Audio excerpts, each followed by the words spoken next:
গল্প প্রণয়ের সন্ধিক্ষণে। লেখনীতে আদ্রিতা নিশি। অন্তিম পর্ব। দ্বিতীয় সিজন। রাতের খাওয়া শেষ করে অরিত্রিকা নিজের রুমে এসেছে। কিছুক্ষণ পূর্বে সারহান নিজ হাতে খাইয়ে দিয়ে তারপর ডাইনিং রুমে খেতে গেছে। এই সুযোগে সে আস্তে ধীরে হেঁটে নিজের রুমে জরুরি কিছু দেখার জন্য এসেছে। সে উঁচু পেটটা নিয়ে এগিয়ে যায় আলমারির দিকে। আটোমাস হিসেবে পেটটা একটু বর্ষর লাগে, কিন্তু পরনে ঢিলে ঢালা পোশাকের জন্য তেমন একটা চোখে বাঁধে না। শুধু চলতে ফিরতে একটু অসুবিধে হয়। এ কারণে অধিক সময় সারহান, তানিয়া বেগম কিংবা সাথী বেগম আশেপাশে থাকে। সে আলমারি খুলে একটা কাগজ এবং আল্ট্রাসনোগ্রাফি রিপোর্ট সহ আরও কিছু কাগজ বের করল। সেগুলো হাতে নিয়ে এসে বিছানায় বসল। অতঃপর আল্ট্রাসনোগ্রাফি রিপোর্টটা খাম থেকে বের করল। আলতো হাতে স্পর্শ করল সেটি। মুচকি হাসল। আবেগলাপুত হয়ে আওড়াল, আমার সোনা বাচ্চা। কিতক্ষণ চেয়ে থেকে আরো কিছু কাগজপত্র চোখ বুলিয়ে প্রয়োজনীয় কাগজগুলো গুছিয়ে রাখল। অতঃপর উঠে গিয়ে সেগুলো সাবধানে রাখল। তারপরে টেবিলের ডয়ারে রাখা ডায়েরিটা বের করল।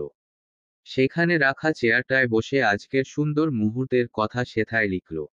লেখা শেষ করে কয়েক পৃষ্ঠা উল্টাতেই দুইটি নাম ভেসে উঠল। অরিত্রিকা ওষ্ঠ প্রসারিত করে হাসল। সেভাবে আওড়াল, সানিয়াত আলহান চৌধুরী, সার। হঠাৎ চুপ হয়ে গেল। মনে হলে কেউ রুমে এসেছে। সে দ্রুত ডায়েরি বন্ধ করে ডয়ারে রেখে উঠে দাঁড়ালো। তড়িঘড়ি করে পিছু ঘুরল। সামনে দাঁড়িয়ে থাকা মানুষটাকে দেখে স্বস্তির শ্বাস ফেলল। সে এগিয়ে গেল। ওষ্ঠকোণে হাসি ফুটিয়ে বলল, আব্বু তুমি এখানে? আজমল সাহেব মেয়ের দিকে তাকিয়ে হেসে বললেন, তোমার রুমে গিয়েছিলাম, না পেয়ে এ রুমে এসেছি। অরিত্রিকা হাসি বজায় রেখে বলল, জরুরি কাগজপত্রগুলো এক জায়গায় গুছিয়ে রাখলাম। বলা যায় না কখন হসপিটালে দৌড়াতে হয়। আম্মুকে বলে দিও ওগুলো আলমারিতে আছে। আজমল সাহেব এগিয়ে এসে মেয়ের মাথায় আদুরে হাত বুলিয়ে দিয়ে স্বাভাবিকভাবে বললেন, সারহানের থেকে আর কতদিন লুকিয়ে রাখবে? আমার মনে হয় ওকে তোমার সবকিছু বলে দেওয়া উচিত। ছেলেটাকে এভাবে ধোঁয়াশা রাখা উচিত হচ্ছে না। অরিত্রিকার মুখখানা চুপসে গেল। মেঝেতে দৃষ্টি নিবন্ধ করে মিনমিন করে বলল, তোমরা তো সবাই জানো। উনিও কয়েকদিনের মধ্যে জেনে যাবেন। আপাতত জানাতে চাইছি না আমি। কিন্তু আম্মা ও তোমার স্বামী, সব জানার অধিকার আছে। জানি আব্বু। আর তো কিছুদিন। যা ভালো মনে করো তাই করো। যখন জানতে পারবে তুমি ওর থেকে এত বড় ঘটনা লুকিয়েছ তখন কি যে হবে। যা হওয়ার হবে। অরিত্রিকা একটু সাহসী কণ্ঠে বলল। আজমল সাহেব হাসলেন। তারপর কিছু কথা বলে প্রস্থান করলেন। অরিত্রিকা গিয়ে বসল বিছানায়। পেটে চিনচিনে ব্যথা করছে। ডেলিভারি ডেট আসতে তো এখনো 10-15 দিন বাকি আছে। তাহলে এমন কেন হচ্ছে? সে বালিশটা পেছনে দিয়ে পিঠটা ঠেকিয়ে আরাম করে বসল। পা দুটো সামনের দিকে মেলে দিল। মাথাটা বিছানার বোর্ডের সাথে ঠেকিয়ে চক্ষুদ্বয় বন্ধ করল। চক্ষুপটে স্মৃতিস্বরূপ ভেসে উঠল 2 মাস পূর্বের দৃশ্য। সেদিন ছিল তার জীবনের আরেকটু সুন্দর মুহূর্ত। দ্বিতীয়বার দেখেছিল নিজের ভেতর বেড়ে ওঠা ছোট্ট অস্তিত্বকে। তার গর্ভে ছোট্ট ভ্রূণ মানবাকৃতি ধারণ করেছিল। কেমন নড়ছিল।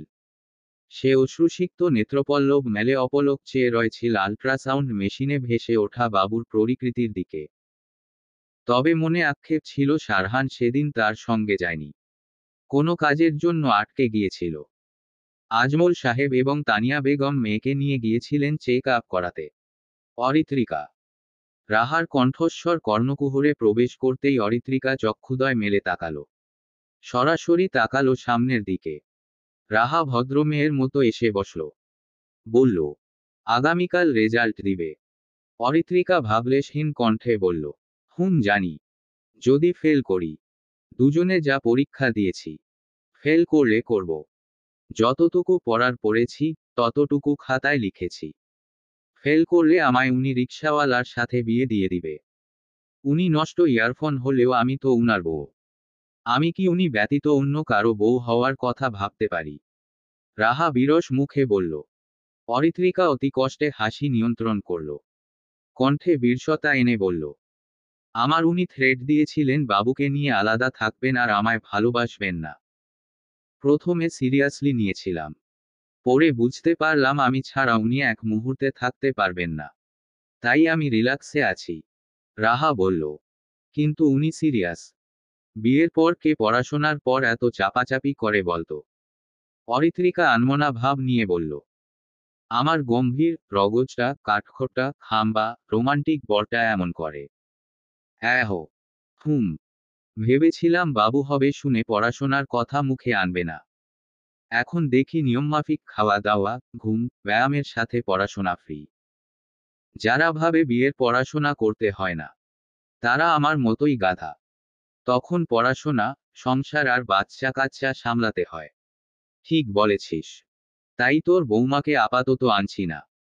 ওহো আচ্ছা। কথাটা বলে ফিক করে হেসে ফেলল অরিত্রিকা। রাহাও তাল মিলিয়ে হেসে উঠল। এভাবে নানা উদ্ভট কথায় মত্ত হলো দুজন। মিনিট 10 পরে হঠাৎ অরিত্রিকার নজর গেল দরজার দিকে। নজর গেল, মুহূর্তে হোঁচকচিয়ে গেল। হাসি থামিয়ে হাত দিয়ে গুঁতো দিয়ে ইশারা করল রাহাকে। রাহা ইশারা অনুসরণ করে দরজার তাকালো। সারহান ও ইরফান দুজনে বুকে হাত গুজে তাদের দিকে কেমন অদ্ভুত চাহনিতে তাকিয়ে আছে। সেই বুঝতে পারল তাদের এতক্ষণ বলা কথাগুলো শুনেছে, ভেবেই মুখ পাংশুটে হয়ে গেল। রাহা নজর ফিরিয়ে চাপা স্বরে বলল, তোর আর আমার বেয়াই কখন এসেছে? অরিত্রিকা আমতা আমতা করে বলল, মনে হচ্ছে অনেকক্ষণ আগেই এসেছে। আমরা যখন আমাদের জামাই বৌমা নিয়ে কথা বলি তখন কেন আসেন জানি না। রাত পেরোতেই চৌধুরী বাড়িতে হুলুস্থুল পড়ে গেল। অরিত্রিকার লেবার পেইন শুরু হয়েছে। ডেলিভারির তারিখ ছিল আরও 10 দিন পরে, কিন্তু ব্যথা অপ্রত্যাশিতভাবেই আগে শুরু হয়ে গেল। সারহান ড্রাইভিং সিটে শক্ত হয়ে বসে আছে। পেছনে থেকে ভেসে আসছে অরিত্রিকার ব্যথাতুর মৃদু চিৎকার, মাঝে মধ্যে কান্নার শব্দও মিশে যাচ্ছে তাতে। প্রতিটি শব্দ কর্ণকুহরে অসহনীয় ভঙ্গিতে প্রবেশ করছে। সেই আত্মচিৎকার বুকের ভেতরে তীরের ন্যায় বিঁধছে। অসহনীয় যন্ত্রণায় মুচড়ে উঠছে অন্তকোণ। সেই অসহ্য অনুভূতি যেন তৈরি করছে তলপার। অজানা শঙ্কা আর অতিরিক্ত দুশ্চিন্তায় স্নায়ুগুলো ছিঁড়ে যাওয়ার উপক্রম। চোখ মুখ অস্বাভাবিক লাগছে।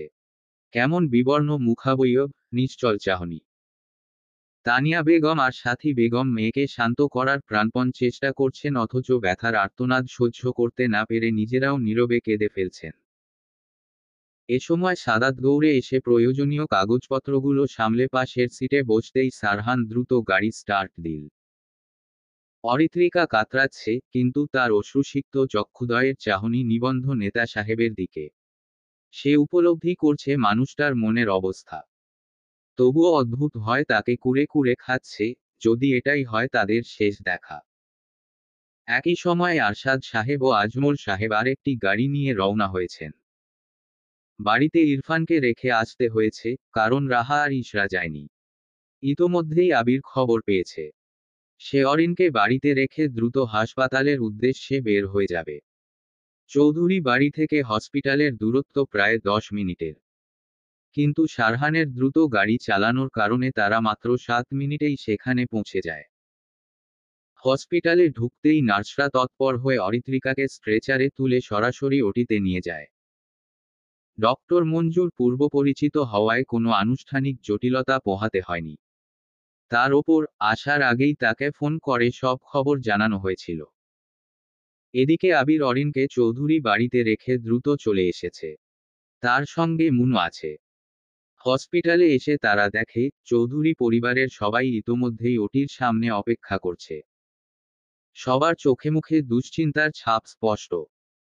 তবে আশ্চর্যের বিষয়, সারহান ও আজমল সাহেবকে সেখানে দেখা গেল না। আবির চারদিকে তাকিয়ে খুঁজতে লাগল। কিছুটা দূরে বসার জায়গায় দুজনকে দেখে সে আর দেরি করল না, সোজা সেদিকেই এগোল। মুনো পেছনে পেছনে অনুসরণ করল। সারহান, শান্ত হও। অরিত্রিকার কিছু হবে না। সারহান নিশ্চুপ ভঙ্গিমায় মাথা নিচু করে বসেছিল। আজমল সাহেবের কথায় মাথাটা তুলে তাকালো। তার দুচোখ রক্তাভ বর্ণ ধারণ করেছে। মুখাবয়ব বিবর্ণ হয়ে হয়ে। কিছুক্ষণ পূর্বে ডক্টরের থেকে খবর পেয়েছে অরিত্রিকার কন্ডিশন কিছুটা ক্রিটিক্যাল। নর্মাল ডেলিভারির চান্স কম। তবুও চেষ্টা করবেন, নয়তো সিজার করবেন। এতটুকু শুনে তার অবস্থা বেহাল। সে আর কথা না শুনেই দূরে এসে বসেছে। মনে মনে সৃষ্টিকর্তাকে ডাকছে যেন তার অর্ধাঙ্গিনী এবং বাচ্চার কিছু না হয়। তার এই মুহূর্তে বারবার মনে পড়ছে ওটিতে নিয়ে যাওয়ার আগে অরিত্রিকার ব্যথাতুর কণ্ঠে বলা কথাগুলো। আমার যদি কিছু হয়ে যায় আপনি আমাদের বাবুদের আগলে রাখবেন নেতা সাহেব। অনেক ভালোবাসবেন আর আমায় আপনার স্মৃতিতে বাঁচিয়ে রাখবেন। আমায় ভুলে যাবে না বাবুর বাবা। আরেকটু থেমে বলেছিল, আমায় একটু জড়িয়ে ধরবেন কল্পপুরুষ। কল্পপুরুষ শব্দটা ঝংকার তুলেছিল পুরুষালী অন্তকোণে। মেয়েটা সহজে এ নামে ডাকে না। তবে সে জানত মেয়েটা কল্পনায় যে কল্পিত পুরুষকে নিয়ে নানা ভাবনায় মত্ত হতো সেসব ডায়েরির পৃষ্ঠায় লিখে রাখত। সত্যি কি সে নিভৃত সুধার কল্পপুরুষ? হয়তো। সারহান অরিত্রিকার অমন অবস্থা দেখেও ছিল শক্ত। মেয়েটার সামনে ভাঙতে দেয়নি। সবাই সেথায় দাঁড়িয়েছিল, কিন্তু তাদের পরোয়া না করে দৃঢ়ভাবে আলিঙ্গন করেছিল। কপালের মধ্যাংশে উষ্ণ ছোঁয়া দিয়ে ভাঙা কণ্ঠে বলেছিল, সৃষ্টিকর্তার ওপর আমার অটল ভরসা আছে। আমি জানি উনি কখনো খারাপ কিছু হতে দেবেন না। তুই ফিরবি, আবারও আমার বুকে ফিরবি, ফাইরুজ। আমরা সংসার গরব আলহানকে নিয়ে দীর্ঘ পথ পাড়ি দেব। এভাবে আমাদের স্বপ্নের সংসারের সমাপ্তি হতে পারে না, কখনোই না। অরিত্রিকা অতি কষ্টেও হেসেছিল। কি মায়াবী হাসি! সেই দৃশ্য এখনো ভাসছে চক্ষুপটে। আজমল সাহেব ভেতরে ভেতরে চিন্তিত, কিন্তু প্রকাশ করলেন না। সারহান চাচার দিকে তাকিয়ে ভাঙা কণ্ঠে বলল, আমি শান্ত হতে পারছি না, আমার নিজেকে দোষী মনে হচ্ছে। আজমল সাহেব তপ্ত শ্বাস ফেললেন। নিজেকে স্বাভাবিক রাখার প্রয়াস করে বললেন, তোমার কোনো দোষ নেই সারহান। ওপরওয়ালা চেয়েছিলেন তাই এত বড় সুখবর পেয়েছিলাম আমরা।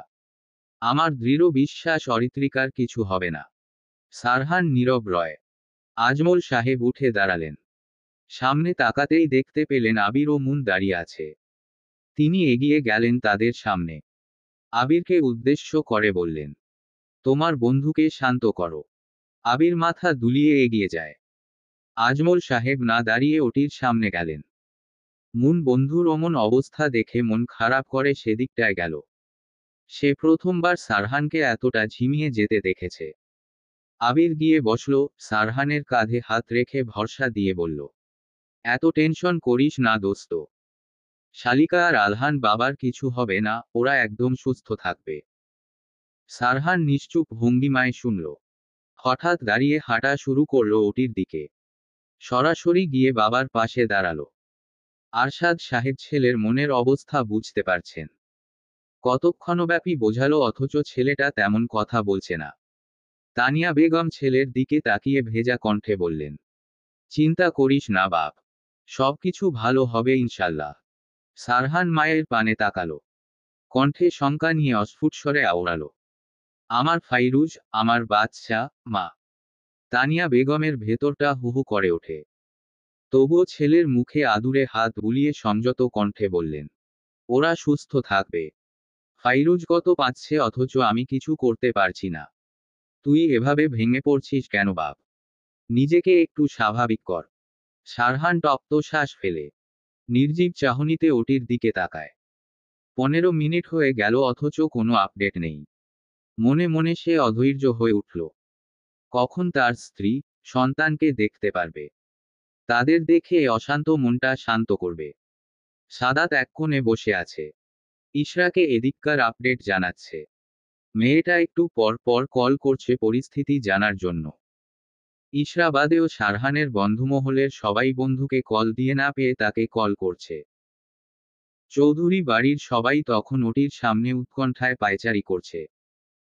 কিছুক্ষণ আগেই ভেতর থেকে ভেসে এসেছিল নবজাতকের কান্না, সেই কান্না নতুন অতিথির আগমনের আনন্দঘন খবর জানিয়েছে। তবে অরিত্রিকার অবস্থা না জেনে কারো মন শান্ত হচ্ছে না। লাল বাতি হঠাৎ নিভে যেতেই সবাই সজাগ হয়ে দাঁড়িয়ে পড়ল। সারহান সবার আগে এগিয়ে গিয়ে উৎকণ্ঠিত চোখে দরজার দিকে তাকিয়ে রইল। ঠিক তখনই ওটির দরজা খুলে বেরিয়ে এলেন ডক্টর অরুণিতা। ধীরে ধীরে মুখের মাস্ক ও গ্লাভস খুলতে খুলতে তিনি সবার দিকে এগিয়ে আসতে লাগলেন। সারহান উদ্বিগ্ন ভাব দমিয়ে দৃঢ় কণ্ঠে বলল, ডক্টর, আমার ওয়াইফ কেমন আছে? ডক্টর অরুণিতা শান্ত চাহনিতে তাকালেন। মৃদু হেসে বললেন, অরিত্রিকা সুস্থ আছে, অজ্ঞান হয়ে আছে। জ্ঞান ফিরলে দেখা করবেন, আর বাচ্চারা সুস্থ আছে। Congratulations mister Chowdhury. সবাই শুক্রিয়া আদায় করল ওপরওয়ালার। সারহান স্বস্তির নিঃশ্বাস ফেলল। তার বুকের ঝড়টা যেন থামল। সে তৃপ্ত শ্বাস ফেলল। শান্ত কণ্ঠে বলল, ওর কি সিজার? কথার মাঝেই ডক্টর বলে উঠলেন, নর্মাল ডেলিভারি হয়েছে, দ্রুত মিষ্টি খাওয়ানোর ব্যবস্থা করুন। কথাটা বলে হেসে ডক্টর চলে গেলেন।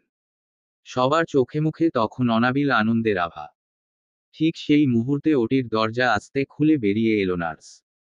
তার হাতে সাদা তোয়ালে জড়ানো সদ্য জন্মানো ছোট্ট বাবু। দৃশ্যটা দেখে চারপাশে আনন্দ বিস্ফোরিত হলো। সাদাত তো উৎফুল্ল হয়ে প্রায় ঝাঁপিয়ে পড়ল ভাতিজাকে কোলে নেবার জন্য, কিন্তু নার্স মৃদু হেসে তাকে সরিয়ে দিয়ে সোজা এগিয়ে গেল বাচ্চার বাবার কাছে। সারহান এক মুহূর্তের জন্য স্থির হয়ে গেল। তার শীতল চাহনি নিবন্ধ হলো শিশুটির দিকে। বাবুটি কেমন বিস্ময়ভরা চোখ মেলে পিটপিট করে আশপাশ দেখছে। সেই দৃষ্টি যেন সারহানের বুকের গভীরে শীতল শিহরণ বইয়ে দিল। অবর্ণনীয় এক আবেগ তাকে গ্রাস করল। এটাই হয়তো বাবা হওয়ার অনুভূতি। স্যার, আপনার ছেলে। বাবুকে কোলে নিন। কথাটা বলে নার্স বাবুটাকে এগিয়ে দিল। সারহানের হাত কাঁপছিল। তবুও সেই কম্পনকে জয় করে সে সাবধানে নিজের বুকে আগলে নিল ছোট্ট শরীরটাকে। মুহূর্তেই বুক ভরে উঠল অদ্ভুত উষ্ণতায়। চোখ ভিজে গেল নিখাদ সুখে। আঙুলের ডগা দিয়ে সে স্পর্শ করল নবজাতকের নরম দুটি হাত। গোলগাল ফর্সা মুখটার দিকে তাকিয়ে হঠাৎ মনে হলো এ যেন তার আর অরিত্রিকার মিশ্র প্রতিচ্ছবি। সদ্য জন্ম নেওয়া শিশুকে কোলে নেবার এ অনুভূতি ভাষাহীন আনন্দে ভাসিয়ে দিল তাকে। ওষ্ঠকোণে নিঃশব্দে ফুটে উঠল দীর্ঘ প্রতীক্ষিত ওষ্ঠ, ছুঁয়ে দিল কপালটায়। কোমল কণ্ঠে আওড়ালো, আমার বাবা, আমার আহলান। ছোট্ট বাচ্চাটি কি বুঝল কে জানে। হঠাৎ করেই মৃদু হাসি ফুটিয়ে তুলল ঠোঁটে। তারপরই বাবার আঙুল শক্ত করে চেপে ধরল। সারহান থমকে গেল। চোখ নামিয়ে তাকাতেই দেখল ক্ষুদ্র হাতের দৃঢ় স্পর্শ। মুহূর্তটা এতটাই সুন্দর, এতটাই আবেগঘন যে সারহান যেন সময়ের গতি প্রকৃতিই ভুলে গেল। কিন্তু সেই মোহনীয় আবহ ভেঙে গেল সাদাত আর আবিরের কাণ্ডে। জনেই ব্যস্ত হয়ে পড়ল বাবুটাকে কোলে নেবার জন্য, একরকম লম্ফঝম্প শুরু করে দিল। তাদের উৎসাহে চারপাশ আবার হাসি আনন্দে ভরে উঠল। ভাই, আমার ভাতিজাকে দাও, দ্রুত কোলে নিব। সাদাত অধৈর্য হয়ে বলল। তখনই আবির বলে উঠল, আমায় দে দোস্ত। তোর ডুপ্লিকেটকে একটু কোলে নিয়ে গাল টেনে দেই। ওলে লে আমার বন্ধুর ছানাটা। সারহান চোখ তুলে তাকাতেই বুঝতে পারল চারপাশের সবার দৃষ্টি নিবন্ধ তার কোলে থাকা ছোট্ট আহলানের দিকে। প্রত্যেকে মুখিয়ে আছে বাবুটাকে কোলে নেবার জন্য। কিন্তু সারহানের নিজের মনে অদ্ভুত টান, আহলানকে বুক থেকে আলগা করার সাহসই পাচ্ছে না। ঠিক তখনই আজমল সাহেব এগিয়ে এলেন। স্নিগ্ধ হাসি মুখে বললেন, দাও তো, নাতিকে একটু কোলে নিই। সারহান চুপ করে রইল। মন থেকে দিতে ইচ্ছে করছে না, তবুও বাধ্য হয়ে ধীরে ধীরে শিশুটিকে তুলে দিল চাচার হাতে। ছোট্ট আহলান অন্য কারো বুকে যেতেই সারহানের বুকের ভেতরটা হালকা শূন্যতায় ভরে গেল। মুহূর্তেই মনটা খানিকটা খারাপ হয়ে উঠল। স্যার, আপনার মেয়ে। আরেকজন নার্স এসে সামনে এসে দাঁড়ালো। তার কোলে মোড়ানো ছিল আরেকটি নবজাতক। একেবারে ছোট্ট, সদ্য জন্ম নেওয়া মেয়ে বাচ্চা। আপনার মেয়ে, শব্দটা শুনতাই মুহূর্তে সারহান চকিত দৃষ্টিতে তাকিয়ে উঠল। চোখ থমকে গেল নার্সের কোলে থাকা শিশুটির দিকে। সাদা তোয়ালের ভাঁজে মুখটা স্পষ্ট দেখা যাচ্ছে না, কেবলমাত্র গোলাপি আভা মেশানো ছোট্ট চিবুক আর নড়াচড়া করা আঙুলগুলো দৃশ্যমান। সারহান হতভম্ব ভাব নিয়ে উচ্চস্বরে বলল, আমার মেয়ে মানে? নার্সটা একটু ভড়কে গেল। তবুও হাসি বজায় রেখে বলল, হ্যাঁ স্যার, আপনার মেয়ে। কোলে নিন। সারহানের বিস্ময়ের মাত্রা বাড়ল। তার মেয়ে মানে? সে তো জানে তার ছেলে হবে। এখন আবার মেয়ে কোথায় থেকে আসলো? অন্য কারো বাচ্চা ভুলবশত বাচ্চার বাবা মনে করে তাকে দিচ্ছে না তো? সে ভাবাবেগ সামলে নিল। সংযত কণ্ঠে বলল, দেখুন, আপনার কোথাও ভুল হচ্ছে। আমার বাচ্চা, ওই দেখুন। এটা নিশ্চয়ই অন্য কারো বাচ্চা। আশেপাশে খুঁজে দেখুন বাচ্চার বাবাকে। নার্স হেসে দিল। আপনি তো এমপি, তাই না? সারহান স্বাভাবিকতা টেনে বলল, জি। তাহলে বাচ্চার বাবা ঠিকই আছে। বললাম তো আমি বাচ্চার বাবা নই। সারহান ঠান্ডা কণ্ঠে বলল। আবির কৌতূহল মেটাতে এগিয়ে এসেছিল। কথোপকথন শুনে মাথায় হাত দিল। আরশাদ সাহেব এগিয়ে আসলেন। দুজনকে কথোপকথন করতে দেখে বলে উঠলেন, কি হচ্ছে? সারহান গম্ভীর কণ্ঠে বলল, উনার কোলে বাচ্চাটা নাকি আমার। অন্য কারো বাচ্চা হবে হয়তো, অথচ মানতেই চাচ্ছেন না। আরশাদ সাহেব স্বর টেনে বললেন, তোমার দ্বারা সব সম্ভব। মানে? আমি কি করলাম? একের পর এক যে ঝটকা দিচ্ছ, তাতে পুরো চৌধুরী ভিলার মানুষ নড়চড়ে উঠছে। এসব কথা পরেও বলতে পারবেন? অন্য কারো বাচ্চার বাবা বানিয়ে দিচ্ছে। উনার সাথে বলে দ্রুত কনফিউশন দূর করুন। আজব ছেলে। অন্য কারো বাচ্চা কেন হতে যাবে আমার নাতনি? তোমার বাচ্চা তুমি কোলে নাও। সারহান তাজ্জব বনে গেল। আশ্চর্যিত কণ্ঠে বলল, আমার বাচ্চা মানে? নার্স এক প্রকার জোর করে সারহানের কোলে বাচ্চাটাকে কোলে দিয়ে চলে গেল। তখনই বাচ্চাটা ঠোঁট ফুলিয়ে কেঁদে উঠল। সে এবার ভালোভাবে মুখের দিকে তাকালো। মুহূর্তে স্তব্ধ হয়ে গেল। বাচ্চাটা দেখতে হুবহু আহলানের মতো। তার মানে সে দুই বাচ্চার বাবা। তার ভেতরটা টলে উঠল। এমন ঝটকা পেয়ে রীতিমতো স্তব্ধ হয়ে গেল। কেমন যেন অবিশ্বাস্য লাগলো। চৌধুরী বাড়ির সবাই এসে জড়ো হলো সামনে। হেসে একযোগে টেনে বলল, সারপ্রাইজ, ফাইরুজের নেতা সাহেব। সারহান তখনও স্তব্ধ হয়ে আছে। তার স্তম্ভিত চাহনি কোলের বাচ্চার দিকে। তার চোখে মুখে ফুটে উঠেছে বিমূর্তা। আরশাদ সাহেব হেসে বললেন, রিসেপশনের দিন আমাদের সারপ্রাইজ দিয়েছিলে। সেটার শোধ তুললাম। শুধু তুই আমাদের ঝটকা দিতে পারো, এমপি সাহেব। আমরাও তোমায় ঝটকা দিতে পারি। বিয়ে করতে দেরি, অথচ দুই বাচ্চার বাপ হতে দেরি নেই। আবির দাঁত কেলিয়ে বলে উঠল, ইয়ে শ্বশুরাব্বা, এক বাচ্চার বাপ হতে গিয়ে দুই বাচ্চার বাপ হয়ে যাওয়াকে বলে টেকনোলজিয়া। সারহান ভ্রান্ত চাহনিতে চারপাশে তাকিয়ে রইল। সবার মুখভঙ্গি দেখে বুঝতে আর দেরি হলো না, অরিত্রিকার যমজ সন্তান হওয়ার খবরটা আগে থেকেই তারা জানত, অথচ ইচ্ছে করেই তার কাছ থেকে গোপন রাখা হয়েছিল। এত বড় খবর, অথচ বাবা হয়ে সে টেরই পেল না। মুহূর্তে বুকের ভেতর অদ্ভুত আবেগ ছড়িয়ে গেল। তার ঘর আলোকিত করে এসেছে রাজপুত্র আর রাজকন্যা, ভাবতেই মনটা ভরে উঠল দ্বিগুণ আনন্দে। আগের সব ভালো লাগাকে ছাপিয়ে নতুন মমতায় ভিজে গেল তার সত্তা। ঠিক তখনই নবজাতকের কান্নার শব্দ ভেসে এসেছে ফেলল তার চিন্তায়। সারহান শান্ত চাহনিতে সন্তানের দিকে তাকালো। ভেতরটা ভরে উঠল অবর্ণনীয় অনুভূতিতে। বিস্ময় ভাব গিলে হাসল। বাবুর কপালের মধ্যাংশে ওষ্ঠ ছুঁয়ে স্নেহপূর্ণ কণ্ঠে আওড়ালো, আমার আম্মা। হাসপাতালে এক প্রকার হুলস্থুল কাণ্ড লেগে গেছে। চৌধুরী বাড়ির নতুন দুই অতিথিকে নিয়ে সবার মধ্যে টানাটানি লেগে গেছে। একসময় একজনের কোলে, আবার পরক্ষণেই অন্য কারো বাহুডোরে। পরিবারের প্রতিটি সদস্য তাদের আদর সোহাগে ভরিয়ে দিচ্ছে। সারহান দেয়ালে ঠেস দিয়ে নির্বিকার চিত্তে সবার কাণ্ডকারখানা দেখছে। তার ভাবভঙ্গি দেখে মনে হয় বাচ্চাদের বাবা নয়, একজন অতিথি হয়ে এসেছেন শুধু চৌধুরী বাড়ির রাজপুত্র ও রাজকন্যাকে দেখতে। অনিমেষ দৃষ্টি নিয়ে তাকিয়ে আছে কর্তার কোলে থাকা নবজাতকের দিকে। কি মোহনীয় দৃশ্য! চারপাশে বাড়ির গিন্নিরা ঘিরে থেকে স্নেহে ভরিয়ে দিচ্ছেন তাদের। এরই মধ্যে খবর পৌঁছে গেছে সারহানের বন্ধুমহলে। অনেকে ফোন করে শুভেচ্ছা জানিয়েছে, তাদের মধ্যে ইলহামও রয়েছে। দোস্ত, দেখ সানিয়াত একদম তোর মতো গম্ভীর হয়েছে। আমার দিকে কেমন চোখমুখ শক্ত করে তাকিয়ে আছে। আবির সানিয়াতকে কোলে তুলে নিয়ে বন্ধুর সামনে এসে দাঁড়ালো। ওষ্ঠকোণে একরকম ধূর্ত হাসি খেলে গেল, স্বরটাও ইচ্ছে করে টেনে টেনে বলল। সারহান হঠাৎ সোজা হয়ে দাঁড়িয়ে গেল। মুহূর্তেই তার মুখের স্থিরতা বদলে গেল। এক পলক সানিয়াতের দিকে তাকিয়ে গর্বের সহিত বলল, কার ছেলে দেখতে হবে না? আবির চক্ষুদয় ছোট করে অদ্ভুত কণ্ঠে বলল, শুধু তোর না, শালিকারও ছেলে। দোস্ত, তাই বলে তোর হুবহু ডুপ্লিকেট হলো। এ ছেলে বড় হলে নিশ্চয়ই বাপের মতো গম্ভীর, রগচটা, খিটিমিটি মেজাজের হবে। সারহান তীক্ষ্ণ চাহনিতে চাইল। এখনই তার ছেলেকে নিয়ে গবেষণা করছে। সে সানিয়াতকে কোলে নিল। দৃঢ় কণ্ঠে বলল, আমার ছেলে আমার মতোই হবে। আবির এবার হাসল।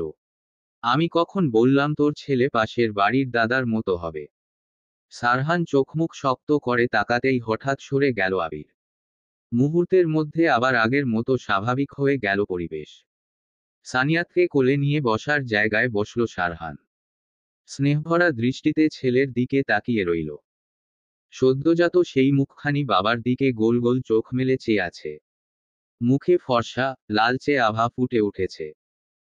দুটো ক্ষুদ্র হাত মাঝে মাঝে নড়ছে, গোলাপি শীর্ণ ওষ্ঠদয় কাঁপছে হালকা ভঙ্গিতে। সারহান ছেলের ক্ষুদ্র শরীরটিকে বুকের কাছে টেনে নিল। আঙুলের ডগা দিয়ে আস্তে করে ধরল ছোট্ট হাত। সঙ্গে সঙ্গে বাবুর মুখ আরও গম্ভীর হয়ে উঠল, কপালে পড়ল ছোট্ট ভাঁজ। দৃশ্যটা দেখে সারহান এক মুহূর্ত অবাক হল। পরক্ষণে নিঃশব্দে হেসে ফেলল। স্নেহান্ধ কণ্ঠে বলল, বাবার রাজপুত্র, বাবার মতো হয়েছে। ছোট্ট কপালে আরও একবার ওষ্ঠ ছুঁয়ে প্রসন্নতা নিয়ে বলল, আমার বাবা, আল্লাহ তোমায় দীর্ঘ হায়াত দিক। একজন ভালো মানুষ হও। বাবার সবচেয়ে বড় দোয়া এটাই। সারহান নিবিড় চাহনিতে দেখতে লাগলো তার রক্ত, তার ছোট্ট অস্তিত্বকে। তখনই তানিয়া বেগম এলেন। হেসে বললেন, আমার দাদু ভাইকে দে, আমিও একটু আদর করি। সারহান মায়ের দিকে নবজাতকে এগিয়ে দিয়ে স্বভাবসিদ্ধ কণ্ঠে বলল, নাও, তোমার নানু ভাইকে। সানিয়াতকে কোলে নিয়ে ছেলের কথার ধরন শুনে হেসে ফেললেন তানিয়া বেগম। অতঃপর হেঁটে চলে গেলেন। কিছুক্ষণ পূর্বে মুন চলে গিয়েছে। কারণ হিমির স্কুল ছুটি হবে। সাদাত ভাতিজিকে কোলে নিয়ে এসে সারহানের কোলে দিল। অতঃপর হেসে বলল, ভাই, তোমার মেয়ে অরিত্রিকার মতোই চঞ্চল হয়েছে। এখনই দ্রুত হাত পা নড়াচ্ছে, হাসছে, কাঁদছে। সারহান সাদা তোয়ালেতে জড়ানো মেয়ের দিকে তাকায়। বাবু এখন ঘুমুচ্ছে, অথচ শীর্ণ ওষ্ঠজুড়ে ক্ষীণ হাসি। মুহূর্তে মনে পড়ে গেল ছোটবেলায় অরিত্রিকা এমনভাবে ঘুমতো। সাদাত ঠিকই বলেছে, তার রাজকন্যা একদম মায়ের মতো হয়েছে। হঠাৎই মনে করে ছোট ভাইয়ের দিকে তাকালো। কৌতূহলবশত জিজ্ঞেস করল, ফাইরুজ, আমার রাজকন্যার নাম ঠিক করে রেখেছে? সাদাত মাথা চুলকে হেসে বলল, হুম। তবে তোমার রাজকন্যার নামটা তোমার রানীর থেকে শুনে নিও ভাই। কথাটা বলে সাদাত হাসতে হাসতে চলে গেল। সে এক লম্বা শ্বাস ছাড়ল। মনে মনে বিস্মিত, এত ছোট্ট মেয়ে, অথচ মাথায় কত বুদ্ধি। দুই সন্তানের বাবা হবে সেই খবরটা গোপন রাখল। তবু তার অবাক হওয়াটা থামছে না। আসলে অরিত্রিকার কথার ভঙ্গি, হাঁটা চলার ভঙ্গিমায় সে সন্দেহ করেছিল বটে, কিন্তু খুব একটা গুরুত্ব দেয়নি। প্রথমবার যখন আল্ট্রাসোনোগ্রাফির রিপোর্ট দেখিয়েছিল তখনও কিছু আঁচ করতে পারেনি। কারণ সদ্য ভ্রূণ আকৃতি হওয়ায় অস্পষ্ট লাগছিল। কিন্তু পরেরবার আর কিছু জানালোই না। এসব ভাবনা ঝেড়ে ফেলল সারহান। চোখ সরাল অতীতের অব্যক্ত প্রশ্ন থেকে, স্থির দৃষ্টিতে চেয়ে রইল মেয়ের ঘুমন্ত মুখের দিকে। মুখখানিতে অদ্ভুত প্রশান্তি, সমস্ত ক্লান্তি মুছে দিয়েছে তার। তৃপ্ত শ্বাস টেনে কোমল কণ্ঠে আওড়াল, আমার রাজকন্যা, আমার আম্মা। আল্লাহ তোমায় দীর্ঘ হায়াত দিক। একজন ভালো মানুষ হও। কথাটি বলে সারহান ছোট্ট হাতটায় ওষ্ঠ ছুঁয়ে দিল। কেন জানি সারহানের মনে হতে লাগলো, আজ তার জীবন যেন সম্পূর্ণ হয়ে গেছে। স্ত্রী আছে, সন্তান আছে, চারপাশে আপনজনদের ভালোবাসায় ভরা এক পরিবার আছে। এর চেয়ে বড় প্রাপ্তি আর কি হতে পারে? বুকের ভেতর শান্তির ঢেউ বয়ে গেল। মনে হলো, যদি সারা জীবন এভাবেই সবাইকে নিয়ে হাসি খুশি থাকতে পারে, তবে এই জীবনেই তার সমস্ত চাওয়া পূর্ণ হয়ে যাবে। এর বাইরে আর কিছুর প্রয়োজন নেই তার। স্যার, আপনার স্ত্রীর জ্ঞান ফিরেছে। ভাবনার মাঝেই নার্সের কণ্ঠস্বর শুনে সারহানের মনোবৃত্তি শেষ হলো। মেয়েকে কোলে আঁকড়ে ধরে সে উঠে দাঁড়ালো। অবশেষে কাঙ্ক্ষিত মানুষটিকে দেখার সময় এসেছে। এতক্ষণ বাচ্চাদের দোলাচলিতে মগ্ন থেকেও মন পড়েছিল অরিত্রিকার দিকে। শান্ত, নির্ভীক পায়ে এগিয়ে গিয়ে আরশাদ সাহেবের কোলে মেয়েকে দিয়ে কেবিনের দিকে হাঁটতে লাগলো। দরজার কাছে পৌঁছে হাতটা ঠিক করতে গিয়ে পকেটে থাকা ফোনে বারবার মেসেজ আসতে লাগলো। 4-5 বারের পুনরাবৃত্তি।